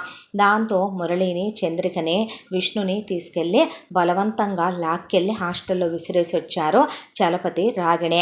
వాళ్ళ పిల్లల్ని మాత్రం పెద్ద పెద్ద ఓ గ్రేడ్ స్కూళ్ళల్లో వేసి చదివించుకుంటూ ఇందిరని కూడా చదివించాలి కాబట్టి ఓ స్కూల్లో పడేశారు. ఇందిర హేమంత్తో క్లోజ్గా ఉండే ఆడుకోవటం చూసిన చలపతి రాగిణి సహించలేక మీ అమ్మకు మళ్ళీ ఉన్నాయి లేని నూరిపోసే హేమంత్ని మీ అమ్మ చేత కొట్టించి తిట్టించి వాతలు పెట్టించి ఆరళ్ళు పెట్టించి హేమంత్ భయపడిపోయేలాగా చేసేసి ఇక్కడి నుంచి హేమంత్ పేరు మీదే ఉన్న ప్రాపర్టీలన్నీ హేమంత్ని చంపితే వీళ్ళకి వస్తాయి అనుకున్నా హేమంత్ చచ్చిపోతే ఆ ఆస్తి ఎవరికి రాదని మదర్ తెరిసా హోమ్కి వెళ్ళేటట్టు వాళ్ళ నాన్న రాశారని తెలియటంతో ఇంకా వీడికి ఇక్కడ ఉండి ఉపయోగం ఏంటని ఆ అబ్బాయిని అబ్రాడ్ పంపించేశారు.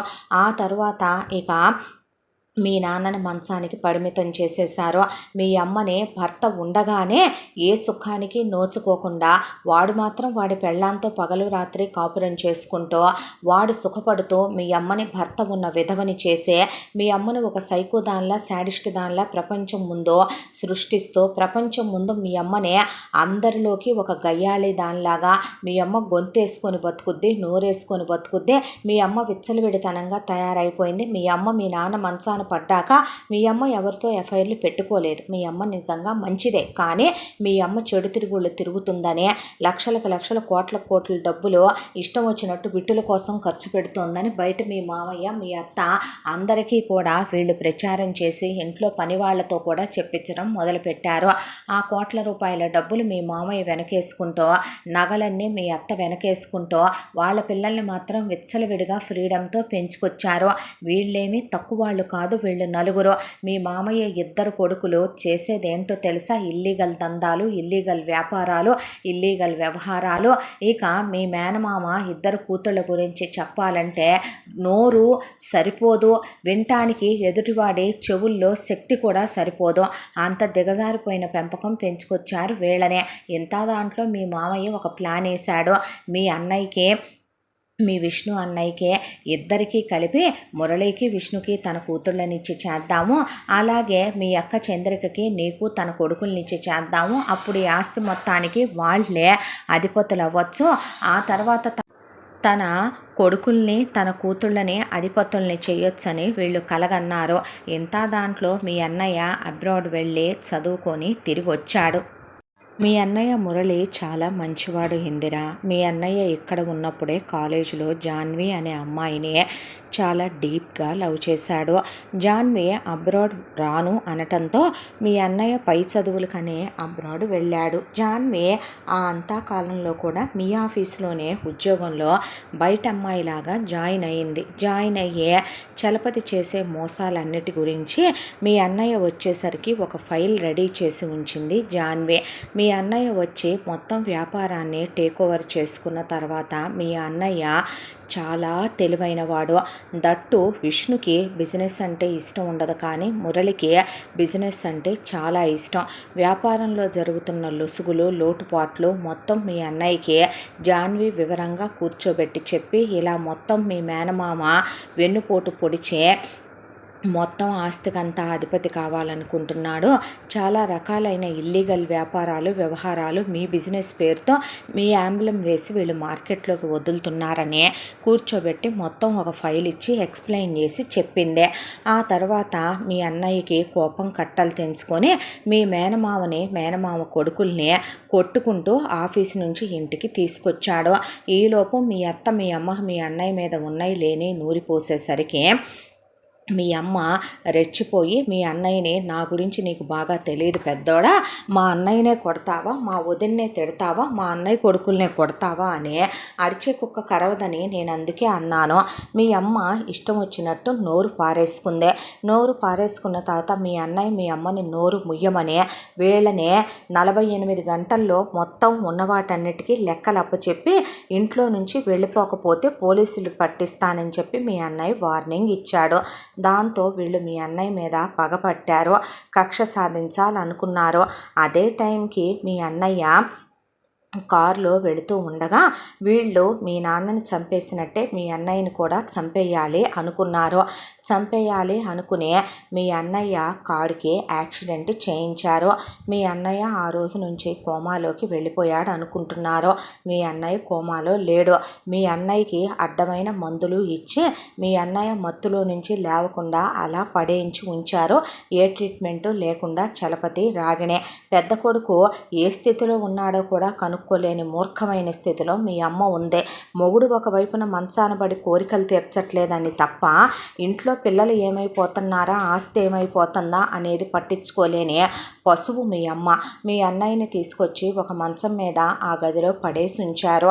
ఆ తర్వాత ఇదంతా జరగటానికి జాన్వీయే కారణమని, మీ అన్నయ్య జాన్వీని ప్రేమించాడని, కాబట్టే మీ అమ్మ పెళ్లి చేసుకోమన్న చలపతి పెద్ద కూతుర్ని మీ అన్నయ్య చేసుకోనన్నాడు. అసలు ఆ ఫీల్ తన మీద లేదన్నాడు. నేను ఒక అమ్మాయిని ప్రేమించానన్నాడు, పేరు చెప్పలేదు.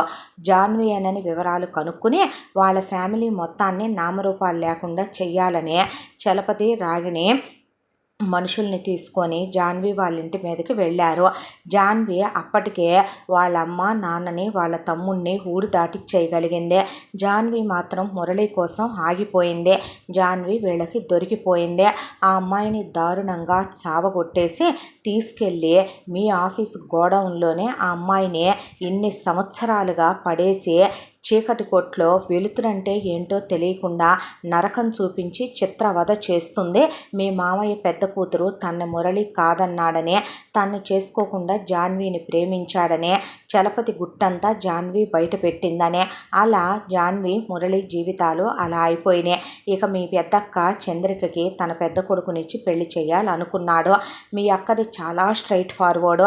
మీ అక్క చదువు అయిపోయి అక్కడ ఆర్ట్స్ నేర్చుకునేటప్పుడే ఆనంద్ అనే అబ్బాయిని చాలా ప్రేమించింది. ఆనంద్ వాళ్ళు మిడిల్ క్లాస్ ఫ్యామిలీ, చాలా మంచి కుటుంబం. ఆనంద్ వాళ్ళ అమ్మ నాన్న ఎంతో సంస్కారం ఉన్నవాళ్ళు. ఆనంద్కి ఒక తమ్ముడు ఆనంద్, ఇద్దరు. ఆనంద్ చంద్రికని చాలా డీప్గా లవ్ చేశాడు. మీ అక్క ఇంటికి వచ్చి తన ప్రేమ విషయాన్ని మీ అమ్మకి చెప్పింది పెళ్లి చేయమనమని. మీ అమ్మ మళ్ళీ మీ మామయ్య భార్య చెప్పుడు మాటలు విని, నువ్వు మామయ్య పెద్ద కొడుకుని పెళ్లి చేసుకోవాలి, ఒక అనామకుడిని చేసుకుంటానంటే నేను ఊరుకుంటాననుకుంటున్నావా, నీ అంతు చూస్తాను, వాడంతు చూస్తానని మీ అమ్మ అక్కడ రెచ్చిపోయింది. మీ అమ్మ రెచ్చిపోయేసరికి ఆ విషయం మీ అమ్మ మీదకి వెళ్ళిపోద్దులే ఎటు అనే దాంతో చలపతి రాగిణి కలిసి వెళ్ళి ఆనంద్ వాళ్ళ ఇంటి మీద పడ్డారు. మనుషుల్ని తీసుకెళ్ళి ఆనంద్ వాళ్ళ నాన్నకి కాళ్ళు రెండు విరిచేయించి ఆనంద్ వాళ్ళ అమ్మ తల పగలగొట్టి ఆనంద్ వాళ్ళ అమ్మ పిచ్చిదైపోయింది. ఇప్పుడు ఆనంద్ వాళ్ళ నాన్న వికలాంగుడు అయిపోయాడు. లక్షలు ఖర్చు పెట్టి ఆయనకు ఆపరేషన్ చేయించాలి. ఆనంద్ వాళ్ళ తమ్ముడు కళ్ళు పెరికేశారు. ఆనంద్ని ఈ ఊరు నుంచి వెళ్ళకపోతే వాళ్ళని చంపేస్తానని ఈ ఊరు నుంచే గెంటేశారు. దూరంగా వెళ్ళిపోయి మీ అక్కని మర్చిపోలేక పిచ్చోళ్ళ గడ్డాలు పెరిగిపోయి అమ్మా నాన్నలకి సేవ చేసుకుంటూ వాళ్ళమ్మ పిచ్చిదైపోయి వాళ్ళ నాన్న వికలాంగుడైపోయి తమ్ముడు గుడ్డోడైపోయి ఇదంతా మీ మామయ్య వల్ల మీ కుటుంబం వల్ల జరిగిన మీ అక్క కోసం మూగ ప్రేమికుల్లా రోధిస్తూ ఆనందు ఏదో చావలేక చావురాక అన్నట్టు హిమాచల్ ప్రదేశ్ దగ్గర ఒక చోట ఉద్యోగం చేసుకుంటూ ప్రాణాలు గుప్పెట్లో పెట్టుకొని బ్రతుకుతున్నారు ఆ కుటుంబం. మీ అక్క ఆనంద్ వెళ్ళిపోయాడు అని తెలిసేసరికి మీ అమ్మే ఏదో చేసిందనే చాలా కోపంగా వచ్చి మీ అమ్మకి ఎదురు తిరిగిపోయింది మీ అక్క. ఆనంద్ గురించి మీ అక్క ఎంక్వైరీ తీయటం మొదలుపెట్టింది. ఆనంద్ని ఎలాగైనా పట్టుకోవాలనే, ఆనంద్ ఎక్కడికి వెళ్ళాడో ఏంటోననే మీ అక్క డాబా మీదకి వెళ్ళి తనకు తెలిసిన వాళ్ళకి, ఇన్ఫ్లుయెన్స్ ఉన్నోళ్ళకి, ఫ్రెండ్స్కి ఫోన్లు చేసుకుంటూ ఎట్టి పరిస్థితుల్లో ఆనంద్ని చేసుకుంటాను కానీ నా ప్రాణం ఉన్నా పోయినా మీ మామయ్య పెద్ద కొడుకుని మాత్రం చేసుకోని అనేసింది. దాంతో మీ అక్క మీద కక్ష కట్టిన మీ మామయ్య మీ అత్త కలిసి మీ అక్కని డాబా మీద నుంచి తోసేశారు. మీ అక్క తల బలంగా నేలకు తగలటంతో మీ అక్కకి మతిస్థిమితం పోయి పిచ్చిదైపోయింది. నిజానికి మీ అక్కకి ట్రీట్మెంట్ చేయించితే 1 ఇయర్లో నార్మల్ మనిషి అయిపోద్ది. చచ్చినా బ్రతికినా తన కొడుకుని చేసుకున్నందనే దాంతో బతుకున్నంతకాలం ఇది పిచ్చిదానిగా ఉండటమే దీనికి వేసే శిక్షనే మీ అక్కని అలా చేసేశారు. ఇక విష్ణు విషయం, విష్ణుకి మొదటి నుంచే వ్యాపారం అంటే ఇష్టం ఉండదు. కాలేజీలో మేమిద్దరం లవ్ చేసుకున్నాం. వీళ్ళ చిన్నమ్మాయిని విష్ణుకి ఇచ్చి చేయాలనుకుంటున్నారని మీ అన్నయ్యకి తెలుసు. మీ అమ్మతో ఎటు మీ అన్నయ్య పోరాడి గెలవలేడు. మీ అన్నయ్య మీ పెద్దన్నయ్యలాగా మాట్లాడగలిగిన వాడు కాదు మీ రెండో అన్నయ్య. దాంతోనే ఇక మా ఇంట్లో వాళ్ళకి చెప్తే మీ ఇంట్లో వాళ్ళు ఒప్పుకోకుండా మా ఇంట్లో వాళ్ళు ససేమిరా పెళ్ళికి ఒప్పుకోరు. దాంతోనే నన్ను తీసుకొని మీ అన్నయ్య చదువు అయిపోగానే తీసుకెళ్ళి రిజిస్టర్ మ్యారేజ్ చేసుకొని గుళ్ళో తాళి కట్టి తీసుకొచ్చాడు. వ్యాపారం వ్యవహారాలు మీ అన్నయ్య చూసుకుంటున్నాడు, కానీ మీ అన్నయ్యకి మీ మురళి అన్నయ్యలాగా అందులో జరిగే లోటుపాట్లు, లోతులు, అన్యాయాలు, అక్రమాలు ఇవన్నీ బయటికి తీయటం విష్ణుకి చేత కాదు. నేను వచ్చిన తర్వాత మీ అమ్మ నాతో పగ పెట్టుకునేలా మీ మామయ్య అత్తయ్య చేశారు. ఆ రోజే గ్రహించాను నేను. మీ అత్త వచ్చి నన్ను తిట్టమనగానే తిట్టింది, మీ మామయ్య వచ్చి మేము వెళ్ళిపోతామంటే ఆపమనగానే ఆపింది. ఆ తరువాత అనుకోకుండా నేను ప్రెగ్నెంట్ అయ్యాను. నిజానికి నేను ప్రెగ్నెంట్ అయిన రోజు నేను పైకెళ్ళి మీ అన్నయ్యతో ఫోన్ మాట్లాడుతూ ఉండగా మీ అమ్మ పైకొచ్చిన మాట నిజం.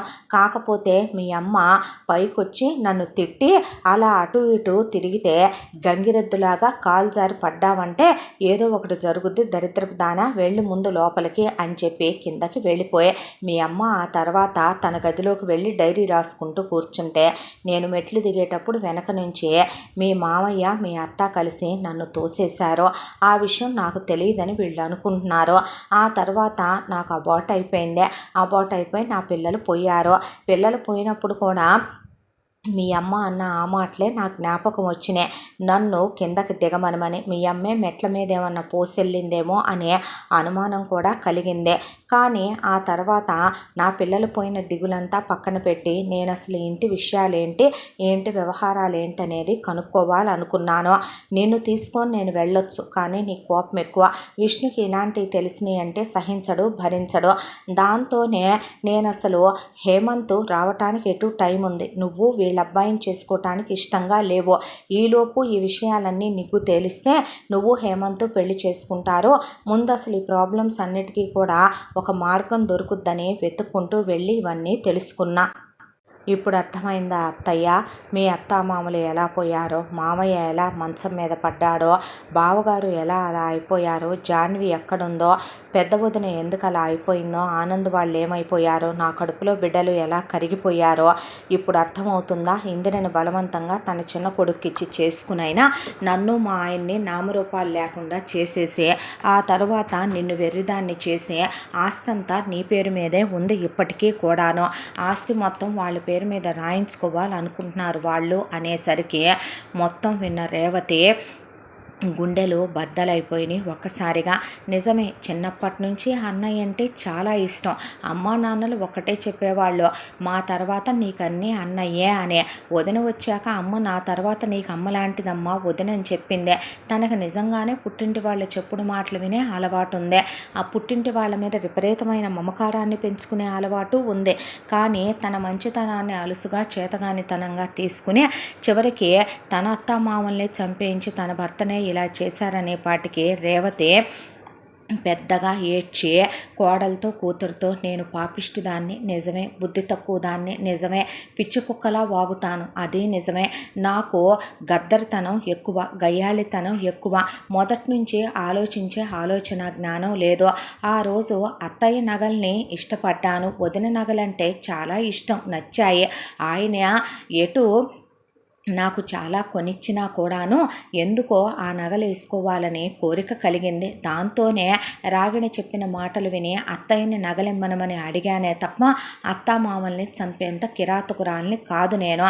మా వదిన ఆ తర్వాత మా అన్నయ్య వచ్చి నన్ను తిట్టారే తప్ప వాళ్ళని చంపించేంత దుర్మార్గురాలిని కాదు. హేమంత్ గాడిని వాళ్ళ అమ్మా నాన్న పోయిన తర్వాత వాడి ఆస్తులతోనైనా అబ్రాడ్ పంపించేదాన్నే కాదు కదా. నాకు ఆస్తి మీద ఆశ ఉంటే వాడిని అబ్రాడ్ పంపించేశానే తప్ప నేను వాడిని తల్లిలా చూడలేకపోయానేమో, కానీ ఏ రోజు వాడిని చంపేయాలని మాత్రం అనుకోలేదు. నా భర్తని వీళ్ళు ఇలా చేశారని, నా కొడుకుల్ని నా కూతుళ్ళ బ్రతుకుల్ని నాశనం చేద్దాం అనుకున్నారని కానీ నిజంగా నాకు తెలియదు అని వెళ్ళి అన్నయ్యని కొట్టి వదిన్ని కొట్టి అన్నయ్య కూతుళ్ళని కొడుకుల్ని కొట్టి ఇంట్లో నుంచి ముందు బయటికి నడవమనే పాటికి అప్పటికే వాళ్ళు పిలిపించుకున్న మనుషులు మెసేజ్లు చేసి వాళ్ళు ఆల్రెడీ ఒక 50 మందిని పిలిపించుకుంటే ఇంటి డోర్లు మొత్తం మూసేసి వాళ్ళు లోపలికి వచ్చేసారు. లోపలికి వచ్చేపాటికి ఇందరి మెళ్ళో తాళి కట్టేరా అని చిన్న కొడుకుని ఇప్పుడే దాన్ని ముందు అనుభవించి ఆ తర్వాత దాని మెళ్ళో తాళి కట్టేరా, చూస్తూ ఊరుకుంటావేంటి అనేసరికి వెన్నెల ఎదురు తిరిగేసరికి దీన్ని గ్యాంగ్ రేప్ జాన్సన్ రా వచ్చిన 10 మందితో అనేసరికి రేవతి ఎదురు తిరిగిపోతే ముందు ఆస్తి పత్రాల మీద సంతకం పెట్టించవయ్యా నీ చెల్లెలతో అంది రాగిణి. అనేసరికి రేవతిని పెట్టమంటే నేను పెట్టనురా కుక్క అని ఉమ్మూసింది చలపతి మొహం మీద. దాంతో రేవతిని దారుణంగా కొడుతున్న జుట్టు ముడంతా ఊడిపోయింది. ఆ తర్వాత నోట్లో నుంచి రక్తం పడిపోతున్నా, ముక్కులు బెదిరిపోయి రక్తం పడుతున్నా, గోడకేసి తలకాయ పగలగొడుతున్నా చచ్చినా పెట్టనురా నేను, నువ్వు చచ్చినా కూడా పెట్టనురా అంటే నిన్ను చంపైనా పెట్టిస్తానే నేను, ఏమోలే తోడబుట్టిన దానివిలేమనమని ఇన్నాళ్ళు నిన్ను పసుపు కుంకాలతో ప్రాణాలతో ఉండనిచ్చే పెద్ద తప్పు చేశాము, ఏమే మీరే అనుభవించాలా మేము అనుభవించకూడదా? ఆ రోజు నీ అత్త మామ, నీ ఆడపడుచు మొగుడు, తర్వాత నీ మొగుడు, తర్వాత నీ కొడుకు, నీ పెద్ద కూతురు, ఇవాళ నీ చిన్న కోడలు, రేపు నీ చిన్న కూతురు, నీ చిన్న కొడుకు, అమెరికా వెళ్ళిన నీ మేనల్లుడు, అందరికీ ఈ ఆస్తే కావాలే, ఏమే మీరు మాత్రమే అనుభవిస్తారా? నిన్ను వాడికిచ్చి చేసింది ఎందుకే? మేం బాగుపడాలనే. నిన్ను ఒక వేశ్యగా వాడు అడిగినా కూడా పంపించుండేవాణ్ణి నేను, కానీ వాడు నిన్ను పెళ్లి చేసుకుంటానన్నాడు. ఆస్తి మొత్తం నాకు కావాలని నేను ముందు అనుకోలా, సగం పెట్టిస్తావు నువ్వు అనుకున్నా, కానీ నువ్వు ఆ రోజు అన్న మాట ఏంటే నా పెళ్ళాం పనిచేసేదానిలాగా నీకు బదులు అన్ని సూపర్వైజర్ వర్కులు చూసుకోవాలా, పని వాళ్ళల్లో ఒకత్తిగా నీ మొగుడి కింద ఆడి బ్యాగులు మోస్తూ నేను తిరిగితే మాకు మీరు జీతాలు పడేస్తారా? మా అన్నయ్యకి ఆస్తిలో సగం పెట్టు, మా అన్నయ్య కూడా వ్యాపారం చూసుకుంటాడని నువ్వు అనుంటే, నీ మొగుడు సరే అనుంటే, నీ కూతుళ్ళకి నా కొడుకుల్ని, నా కొడుకులకి నీ కూతుళ్ళని ఇచ్చి చేసుకొని ఉండుంటే మీ అందరి బతుకులు బాగానే ఉండేవే. అలా కాకుండా మీ బుర్రలు ఆలోచించడం మొదలుపెట్టినాయి కదే, అందుకే ఇవాళ మీరు పైకి పోక తప్పదే. మొత్తం మీ కుటుంబంలో ఒక్కళ్ళను కూడా ఉండిచ్చేది లేదు. ఎటు నీ కొడుకులు నా కూతుళ్ళని చేసుకోలా, నీ కూతుళ్ళు నా కొడుకుల్ని చేసుకొని అంటున్నారు. ఆల్రెడీ ఒకటి పిచ్చెక్కి కొట్టుకుంటుంది, ఇంకోటి మదం ఎక్కి కొట్టుకుంటుంది. మేమే మా కొడుక్కి బాగా మోజుని చిన్న కూతురంటే మోజు తీరా దాన్ని అనుభవించిన తర్వాత మొత్తం మీ ఫ్యామిలీనే నేను ఉండనిచ్చినప్పుడుగా అనేపాటికి తన్నులైనా తిందగానే రేవతి చేతుల్ని షూకాళ్లతో తొక్కేస్తున్నా, నేను మాత్రం చచ్చినా సంతకం పెట్టను అనే లోపు వీళ్ళు రేవతి గొంతు మీద కత్తి పెట్టి కత్తితో గొంతు కోసేసైనా సంతకం పెట్టించాలి అనుకునే లోపు ఇందరినీ అక్కడే మానభంగం చేయబోయాడు చలపతి కొడుకు. వెన్నెలని ఆగం చేయబోయే లోపు అసలు ఇందాకెప్పుడో వెన్నెల వీడియో కాల్ ఆన్ చేసి పట్టుకుంది. ఆ విషయం వీళ్ళెవరికి తెలియదు, ఫోన్ ఒక పక్కన పెట్టింది. ఈ విషయాలన్నీ కూడా విష్ణు హేమంత్ కారులో వస్తూ వింటూ చాలా ఫాస్ట్గా వస్తూ అక్కడున్న లోకల్ పోలీసులకి వాళ్ళకున్న ఇన్ఫ్లుయెన్స్తో కాల్ చేసి వచ్చారు. ఇదంతా చూసినటువంటి వాళ్ళు రావటమే ఇంట్లోకి పోలీసులతో సహా వచ్చి గన్ పేల్చేపాటికి చలపతి పెళ్ళాం ఆగిపోతే వచ్చిన వాళ్ళు ముందు అక్కడున్న రౌడీల్ని అదుపులోకి తీసుకుని చలపతి కొడుకుల్ని కూతుళ్ళని చలపతి పెళ్ళాన్ని కూడా అదుపులోకి తీసుకుంటే, ఒక్క నిమిషం ఇన్స్పెక్టర్ గారు అని ఆ పక్కనే ఉన్న ఐరన్ రాడ్ తీసుకొని రేవతి కుక్కల్ని కొట్టినట్టు కొట్టి లైఫ్లో వీళ్ళు బయటికి రాకూడదు లాయర్ గారు అని లోపలేయించింది. అటెంప్ట్ మర్డరు, అన్ని మర్డర్లు చెయ్యటము, దాంతో వీళ్ళ ఫ్యామిలీ మొత్తం క్రిమినల్సే కాబట్టి లైఫ్ పడింది వీళ్ళ ఫ్యామిలీ మొత్తానికి. అలా వీళ్ళు జైల్లోకి వెళ్ళిన తర్వాత అప్పుడు హేమంత్ని క్షమించయ్యా, చాలా పెద్ద తప్పు చేశానురా నేను, నా తప్పుకి దేనేదైనా పశ్చాత్తాపంతో నీకు మంచి చెయ్యాలి అనుకుంటే ఇందరిని నువ్వు పెళ్లి చేసుకోరా అందే.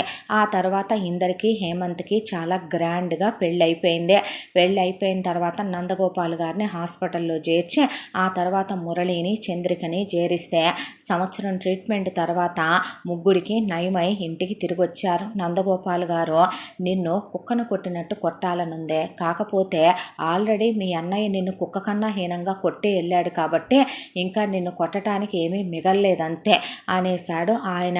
నన్ను క్షమించండి అని భర్త కాళ్ళ మీద పడింది రేవతి. ఆ తర్వాత మురళి కోలుకున్న తర్వాత జాన్వీని గోడౌన్లోంచి తెచ్చి ఆ అమ్మాయికి 1 ఇయర్ నుంచి ట్రీట్మెంట్ జరుగుతూ జాన్వి తిరిగి వచ్చేసరికి మురళి వెళ్ళి జాన్విని కౌగిలించుకున్నాడు. ఆ తర్వాత జరిగిందంతా విని కాండ్రిచ్చి తల్లి మొహం మీద ఉయ్యలేక నీ బతుకు అనేసి ఆ తర్వాత మురళి మళ్ళీ బిజినెస్ వ్యవహారాలన్నీ టేక్ ఓవర్ చేసి జాన్విని పెళ్లి చేసుకున్నాడు. చంద్రిక కోసమని ఆనంద్ తిరిగి వచ్చాడు. చంద్రిక నా పరిస్థితుల్లో చూసి చెలించిపోయాడు. ఆనంద్ని చూసిన షాక్లోనే చంద్రికకి బ్రెయిన్ వచ్చేసింది. దాంతో కొన్నాళ్ళ ట్రీట్మెంట్ తర్వాత ఆనంద్కి చంద్రికకి పెళ్లి జరిగిపోయింది. ఆ తర్వాత ఆనంద్ వాళ్ళ అమ్మకి మతిస్థిమితం పోయింది కాబట్టి ఆవిడ బ్రెయిన్కి ఒక ఆపరేషన్ చేస్తే ఆవిడకి మతి వచ్చింది. ఆనంద్ వాళ్ళ నాన్నకి కాళ్ళ ఆపరేషన్లు చేయించి ఆనంద్ వాళ్ళ తమ్ముడికి 2 కళ్ళు పెట్టించిన తర్వాత కట్టి చూపు వచ్చింది. ఇలా వాళ్ళ ఫ్యామిలీ అంతా సెట్ అయ్యి ప్రశాంత పడ్డారు. ఆ తర్వాత ఎక్కడ వాళ్ళు అక్కడ కూర్చొని అలా భోంచేస్తూ ఉండగా వెన్నెల భోంచేయటల్లా ఏమైందమ్మా అని అడిగాడు. ఇంత దాంట్లో నందగోపాలు, ఈరోజు ఈ ఇల్లు ఇలా ఉందన్నా, ఈ ఇంట్లో మనుషులు ఇలా ఉన్నారన్నా నువ్వే కారణం తల్లి, ఏమైందమ్మా భోంచేయట్లేదని అడిగాడు ఆయన. అమ్మ నాన్న గుర్తొస్తున్నారు మావయ్య అనేపాటికి, నువ్వు అనాథవన్నారు కదే, నేనేం అనాథను కాదు, నాకు మా అమ్మ నాన్న తమ్ముడు అందరూ ఉన్నారు నాకు అని చెప్పి ఏడుస్తూ ఉండేసరికి పదమ్మ వెళదాం అని వాళ్ళింటికి తీసుకొని వెళ్తే వెన్నెలను చూసిన వాళ్ళ నాన్న, ఏమే మేము పోయామని వదిలేసి వెళ్ళావు కదా, మళ్ళీ ఎందుకు తిరిగి వచ్చావు, ఫోన్లో మెసేజ్ పెట్టావుగా ఆ రోజు, నేను ప్రేమించిన వాడిని ఇష్టపడ్డాను, వాడిని చేసుకుంటున్నాను, మీరెటు చెప్తే ఒప్పుకోవడం నేను చెప్పాలనుకోవట్లేదని వెళ్ళి మా పరువు తీసావుగా, మళ్ళీ ఏ మొహం పెట్టుకొని వచ్చావు అనేసరికి, అది కాదు బావగారు అని వెళ్ళి ఒక్కసారిగా నందగోపాలు అలా చూశాడు. వెన్నెల వాళ్ళ నాన్న వైపు భాస్కరం అంటే నందు అని ఇద్దరు ఒకళ్ళని ఒకళ్ళు కౌగిలించుకుంటే, ఎవరండి అని అడిగింది రేవతి. ఎవరేంటే నా చిన్నప్పటి బాల్యమిత్రుడు ప్రాణ స్నేహితుడు. ఏంట్రా నువ్వేంటిలా అని భాస్కర్రావు అడిగితే జరిగింది మొత్తం నందగోపాల్ చెప్పేపాటికి ఆయన కూర్చుండిపోయాడు.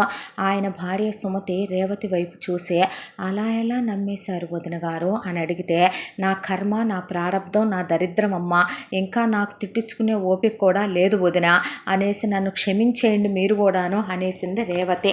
ఆ తర్వాత ప్రాణ స్నేహితులమైన మనం ఇలా వియ్యంకులం అవుతామని ఎప్పుడూ అనుకోలేదురా. చాలాసార్లు నువ్వు నాకు సాయం చేసినప్పుడల్లా ఎలా రుణం తీర్చుకోవాలి అనుకునేవాడినే నేను. చివరికి నీ కూతురే నా ఇంటి కోడలయ్యి నన్ను ఇంకా రుణపడిపోయేలా చేసావా భాస్కరం, చచ్చా మన మధ్య రుణాలేముంది అంటే, వీడు నా కొడుకు విష్ణురా, చాలా మంచోళ్ళు నా పిల్లలు నలుగురు కూడాను, దీని బుద్ధి రాలేదులే, అన్నయ్య చూడండి ఎలా అంటున్నారో అనేసరికి, ఊరుకోరా చెల్లాయిదేముంది, ఏదో అమాయకత్వంతోనే బతుకుల్లో బతుకులు లేకుండా చేసుకొని డైరీల్లో బతుకులు ఎత్తుక్కోవాల్సి వస్తుంది ఇలాంటి పనులు చేస్తే అని. ఆ తర్వాత వీళ్ళందరూ కలిసిపోయి సుఖ సంతోషాలతో వీళ్ళందరికీ పిల్లలు పుట్టి పిల్ల పాపలతో ఆయన అల్లుళ్ళిద్దరితో కూడా, ఆయన మేనల్లుడే అయినా కూడా మేనల్లుడికి ఆల్రెడీ ఒక బిజినెస్ వాళ్ళయ్యే ఉన్నాయి కాబట్టి ఇండియాలో అవి చూసుకోమని అప్పచెప్పేశారు హేమంత్కి. కూతుళ్ళు మంచివాళ్లే, అల్లుళ్ళు మంచివాళ్లే, కానీ కూతుళ్ళని అల్లుళ్ళని ఇల్లరికాలు పెట్టుకొని ఆయనేమి ఇంట్లో పెట్టుకోవాలనుకోలేదో. ఎంత విషయం జరిగింది తీసుకొచ్చే రేవతి అన్నని ఇంట్లో పెట్టుకోవటం వల్లే వాళ్ళ కుటుంబం అంతా చిన్న భిన్నం అయిపోయింది. ఎటు హేమంత్కి వాళ్ళ నాన్న తరపు నుంచి బోల్డంత ఆస్తి కలిసి వచ్చింది. మేనల్లుడికి ఆయనేమి కట్న కానుకలు కూడా ఇచ్చి చేయాల్సిన అవసరం లేదు, వాళ్ళది ప్రేమ వివాహం కాబట్టే.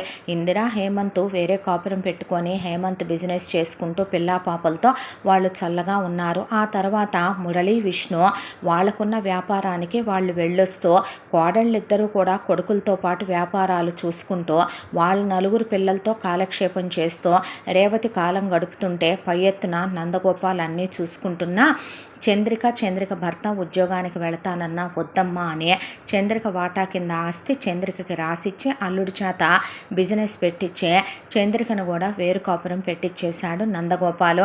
చంద్రికకు కూడా 2 పిల్లలు పుట్టారు.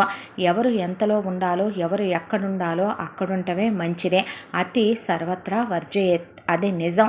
పెద్దలు చెప్పిన మాట. మనవాళ్లేలే అని వస్తే సాయం చేయటం తప్పు కాదు, బాధల్లో ఉంటే ఆదుకోవటము తప్పు కాదు. కానీ మనకంటూ మన కుటుంబం అనేది ముందు మనం అందంగా నిర్మించుకోగలగాలి. ఆ తర్వాత పక్కన వాళ్ళ కుటుంబాలని ఉద్ధరించగలిగి ఉండాలి. అదే ఈ కథ మనకి తెలియజేసే నీతి. ఇంతటితో ఈ కథ సమాప్తం. మళ్ళీ మరొక మంచి కథతో కలుసుకుందాం. తప్పకుండా మన ఛానల్ని లైక్ చేయండి, షేర్ చేయండి, సబ్స్క్రైబ్ చేయండి, బెల్ ఐకాన్ క్లిక్ చేసి ఆల్ అనే బటన్ని ప్రెస్ చేయడం మర్చిపోకండి. ఇంత మంచి కథను మనకు అందించిన కథా రచయిత్రి జి. యామిని శ్రీనివాస్ గారు. మరో మంచి కథతో కలుసుకుందాం. Thank you so much.